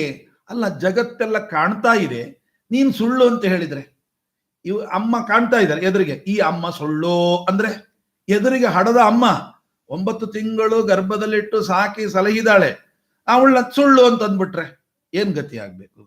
ಎದುರಿಗಿದೆ, ಕಣ್ಣಿಗೆ ಕಾಣ್ತಾ ಇದೆ, ಅನುಭವಕ್ಕೆ ಬರ್ತಾ ಇದೆ, ಸುಳ್ಳು ಅಂತ ಹೇಳಿದ್ರೆ ಅದು ಹೇಗೆ ಅಂತ ಅದಕ್ಕೆ ಅವನು ಉದಾಹರಣೆ ಕೊಡ್ತಾನೆ. ಮತ್ತೆ ಇದು ಒಂದು ವಿಷಯ ಆಯ್ತು. ಇನ್ನೊಂದು ವಿಷಯ ಅಂದ್ರೆ ಜೀವರು ಅದೇ ಹೇಳ್ತಲ್ಲ, ಜೀವೋ ಬ್ರಹ್ಮ ಇವ ನಾಪರಹ, ಜೀವರಿಗೆ ಭೇದ ಇಲ್ಲ. ನಮ್ಮ ಸುಮಧ್ವಿದಲ್ಲಿ ಹೇಳಿದಾಗೆ ವಿಶ್ವಂ ಮಿಥ್ಯಾ ವಿಭು ಅಗುಣವಾನ್ ಆತ್ಮನಾಂ ನಾಸ್ತಿ ಭೇದ, ಆತ್ಮನಾಂ ನಾಸ್ತಿ ಭೇದ ಅಂದ್ರೆ ಆತ್ಮನಾಮ್ ಅಂದ್ರೆ ಜೀವಾನಾಂ, ನಾಸ್ತಿ ಭೇದ, ಭೇದ ನಾಸ್ತಿ, ಭೇದ ಇಲ್ಲ. ಜೀವರಲ್ಲಿ ಭೇದ ಇಲ್ಲ, ಅರ್ಥ ಆಯ್ತಲ್ಲ? ಜೀವರಲ್ಲಿ ಭೇದ ಇಲ್ಲ. ಈಗ ಎಲ್ಲ ಜೀವರು ಒಂದೇನೋ ಬೇರೆನೋ? ಅವನೇನು ಹೇಳ್ತಾನೆ, ಜೀವರೆಲ್ಲ ಒಂದೇ. ಅಲ್ಲ, ಬೇರೆಯಾಗಿ ಕಾಣ್ತಾ ಇದ್ದಾರಲ್ಲ, ನೀನು ಇಲ್ಲ ಅಂತ ಹೇಗೆ ಹೇಳ್ತೀಯ? ಅದಕ್ಕೆ ಅವರು ಒಂದು ದೃಷ್ಟಾಂತ ಕೊಡ್ತಾರೆ ನೋಡಿ, ಎಷ್ಟು ಚೆನ್ನಾಗಿ. ಇನ್ನೇನಾದ್ರೂ ಒಂದು ದೃಷ್ಟಾಂತ ಕೊಡ್ಬೇಕಲ್ಲ ನನಗೀಗ. ಜೀವರು ಬೇರೆ ಬೇರೆಯಾಗಿ ಕಾಣ್ತಾ ಇದ್ದಾರೆ, ಆದ್ದರಿಂದ ಅಲ್ಲ ಅಂತ ನೀನು ಹೇಗೆ ಹೇಳ್ತೀಯ? ಒಂದು ಉದಾಹರಣೆ ಕೊಡು ಅಂತ ಕೇಳಿದಾಗ ಅವನು ಉದಾಹರಣೆ ಎಷ್ಟು ಚೆನ್ನಾಗಿ ಕೊಡ್ತಾನೆ. ಈಗ ನಮಗೆ ವ್ಯಾಸರಾಯರು ಇಲ್ದಿದ್ದಿದ್ರೆ ಆ ಮಾತು ಒಪ್ತಿದ್ವಿ ನಾವು. ಅವನೇನು ಹೇಳ್ತಾನೆ ಗೊತ್ತಾ? ಒಂದು ಮೇಣದ ಬತ್ತಿಯನ್ನ ಒಂದು ಬೆಂಚ್ ಮೇಲೆ ಹಚ್ಚಿಟ್ಟಿದ್ದೀರಿ, ಅದರ ಸುತ್ತಲೂ ಒಂದು 10 ಕನ್ನಡಿ ಇದೆ. ಅಲ್ಲಿ ನಿಮಗೆ ಮೇಣದ ಬತ್ತಿ ಎಷ್ಟು? ಒಂದೇ. ಆ ಸುತ್ತ ಕನ್ನಡಿ ಇದೆಯಲ್ಲ, ಎಲ್ಲ ಕನ್ನಡಿಯಲ್ಲಿ ಪ್ರತಿಬಿಂಬ ಕಾಣುತ್ತೋ ಇಲ್ವೋ? ಹಾಗಾದರೆ ನಿಮಗೆ ಎಷ್ಟು ಕಂಡಿತು? 11 ಮೇಣದ ಬತ್ತಿ ಕಂಡಿತು. ಅಲ್ಲಿ ಇರೋದೆಷ್ಟು?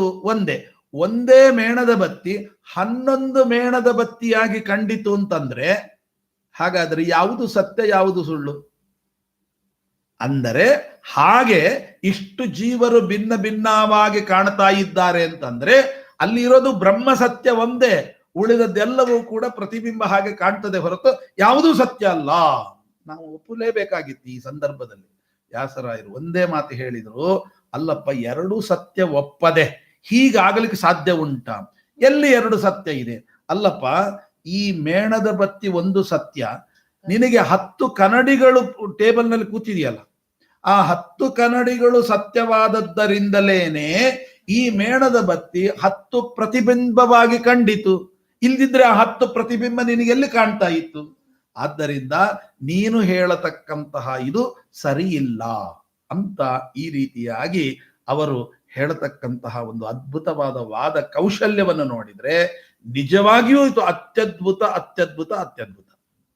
ಈ ರೀತಿಯಾಗಿ ನಿಮಗೆ ಎಲ್ಲಿ ಕೂಡ ಹುಡುಕಿದರೂ ಸಿಗೋದಿಲ್ಲ ಅಂತಹ ವ್ಯಾಸರಾಯರ ಮಾತನ್ನೇ ತಮ್ಮ ಗ್ರಂಥದಲ್ಲಿ ಜೈಮಿನಿಯ ನ್ಯಾಯಸೂತ್ರದ ಏನು ಇದನ್ನ ಸಂಗ್ರಹ ಮಾಡಿಟ್ಟಿದ್ದಾರೆ, ಈ ಒಂದು ಗ್ರಂಥದಲ್ಲಿ ಹೇಳಿರ್ತಕ್ಕಂಥದ್ದು ಅಂತ ಒಂದು. ಮತ್ತೆ ಉಪನಿಷತ್ತುಗಳಿಗೆ ಸುಧಾಕ್ಯ ವ್ಯಾಖ್ಯಾನ ಮಾಡಿದ್ದಾರೆ, ಅನೇಕ ಗ್ರಂಥಗಳಿಗೆ ವ್ಯಾಖ್ಯಾನಾದಿಗಳನ್ನು ಮಾಡಿದ್ದಾರೆ. ಹೀಗೆ ಅವರ ಗ್ರಂಥದ ಬಗ್ಗೆ ವಿಚಾರ ಮಾಡಿದರೆ ನಿಜವಾಗಿ ಅವರ ಆರಾಧನೆ ಅಂತ ತಿಳಿದುಕೊಂಡು ನಾನು ಈ ಒಂದು ದಿನದಲ್ಲಿ ಗ್ರಂಥದ ಬಗ್ಗೆ ವಿಚಾರವನ್ನ ನಾನು ಹೇಳಿದೆ. 2 ವಿಚಾರಗಳು, ಏನಾದರೊಂದು ಶಾಸ್ತ್ರದ ವಿಚಾರ ಬರಲಿ ಅಂತ. ಆದ್ದರಿಂದ ಹಾಗೆ ಮತ್ತು ನಾಳೆಯೂ ಕೂಡ ಇರೋದರಿಂದ ನಾಳೆನೂ ಕೂಡ ಈ ಕೆಲವು ಗ್ರಂಥಗಳ ವಿಮರ್ಶೆಯನ್ನ ಮಾಡಿ ವಿಜಯೇಂದ್ರರ ಅನುಗ್ರಹಕ್ಕೆ ನಾವು ಪಾತ್ರರಾಗೋಣ ಅಂತ ಹೇಳ್ತಾ, ಇದನ್ನ ಮಾಡಿರತಕ್ಕಂತಹ ಇದನ್ನ ಪ್ರಾಯೋಜಕರಾಗಿರ್ತಕ್ಕಂತಹ ಯಾವ ನಮ್ಮ ಕೋಣನಕುಂಟೆ ರಾಘವೇಂದ್ರ ಸ್ವಾಮಿ ಮಠದಲ್ಲಿ ಮತ್ತೆ ಜ್ಞಾನ ಕಾರ್ಯ ನಡೀತದೆ, ಮಾಧ್ವ ಸಂಘದ ವತಿಯಿಂದ ನಡೀತದೆ. ಅಂತ ಮಾಧ್ವ ಸಂಘದವರಿಗೆ ವಿಶೇಷವಾಗಿ ಭಗವಂತ ಜ್ಞಾನ ಭಕ್ತಿ ವೈರಾಗ್ಯಾದಿಗಳನ್ನು ಕೊಟ್ಟು ಕಾಪಾಡಿ, ಅದನ್ನು ಶ್ರವಣ ಮಾಡಿರ್ತಕ್ಕಂಥ ನಿಮ್ಮೆಲ್ಲರಿಗೂ ಕೂಡ ಜ್ಞಾನ ಭಕ್ತಿ ವೈರಾಗ್ಯಾದಿಗಳನ್ನು ಕೊಟ್ಟು ಕಾಪಾಡಲಿ ಅಂತ ಇವತ್ತಿನ ವಾಂಕುಸುಮವನ್ನ ಅರ್ಪಣೆ ಮಾಡ್ತಾ, ವಿಜಯೇಂದ್ರ ಸ್ವಾಮಿಗಳ ಅಂತರ್ಯಾಮಿಯಾಗಿರ್ತಕ್ಕಂಥ ಭಾರತೀ ರಮಣ ಮುಖ್ಯ ಪ್ರಾಣಾಂತರ್ಗತನಾಗಿರ್ತಕ್ಕಂಥ ಶ್ರೀ ವೇದವ್ಯಾಸ ದೇವರ ಅಡಿದಾವರೆಗಳಲ್ಲಿ ಅರ್ಪಣೆ ಮಾಡಿ, ಮತ್ತೆ ನಾಳೆ ಇದೇ ಸಮಯಕ್ಕೆ ಸರಿಯಾಗಿ 6 ರಿಂದ 7 ತನಕ ಮತ್ತೆ ಈ ಜ್ಞಾನ ಕುಸುಮದಲ್ಲಿ ಭಾಗವಹಿಸೋಣ ಅಂತ ಹೇಳ್ತಾ, ಇದಾದ ಮೇಲೆ 5 ನಿಮಿಷಗಳ ಕಾಲಾವಕಾಶ, 5 ನಿಮಿಷಗಳ ನಂತರ ಮತ್ತೆ ಪ್ರಾರಂಭಿಸ್ತೇನೆ. ಮತ್ತೆ ನಮ್ಮ ಯಥಾ ರೀತಿಯಾಗಿ ಜ್ಞಾನ ಕಾರ್ಯ ಶಿವಮೊಗ್ಗದ ನಗರದ ಬದರಿನಾಥ್ ಅವರ ಕುಟುಂಬದವರು ಏನು ಪ್ರಾಯೋಜಿಸಿದ್ದಾರೆ, ಆ 2ನೇ ಅಧ್ಯಾಯದ ಭಗವದ್ಗೀತಾ ಪ್ರವಚನ ಮುಂದುವರಿಯುತ್ತದೆ. 5 ನಿಮಿಷಗಳ ನಂತರ ಮತ್ತೆ ಇದರೊಳಗೆ ಲಾಗಿನ್ ಆದರೆ ನಿಮಗೆ ಭಗವದ್ಗೀತಾ ಕಥಾಶ್ರವಣವನ್ನು ಮಾಡಬಹುದು ಅಂತ ಹೇಳ್ತಾ ಶ್ರೀಕೃಷ್ಣಾರ್ಪಣಮಸ್ತು.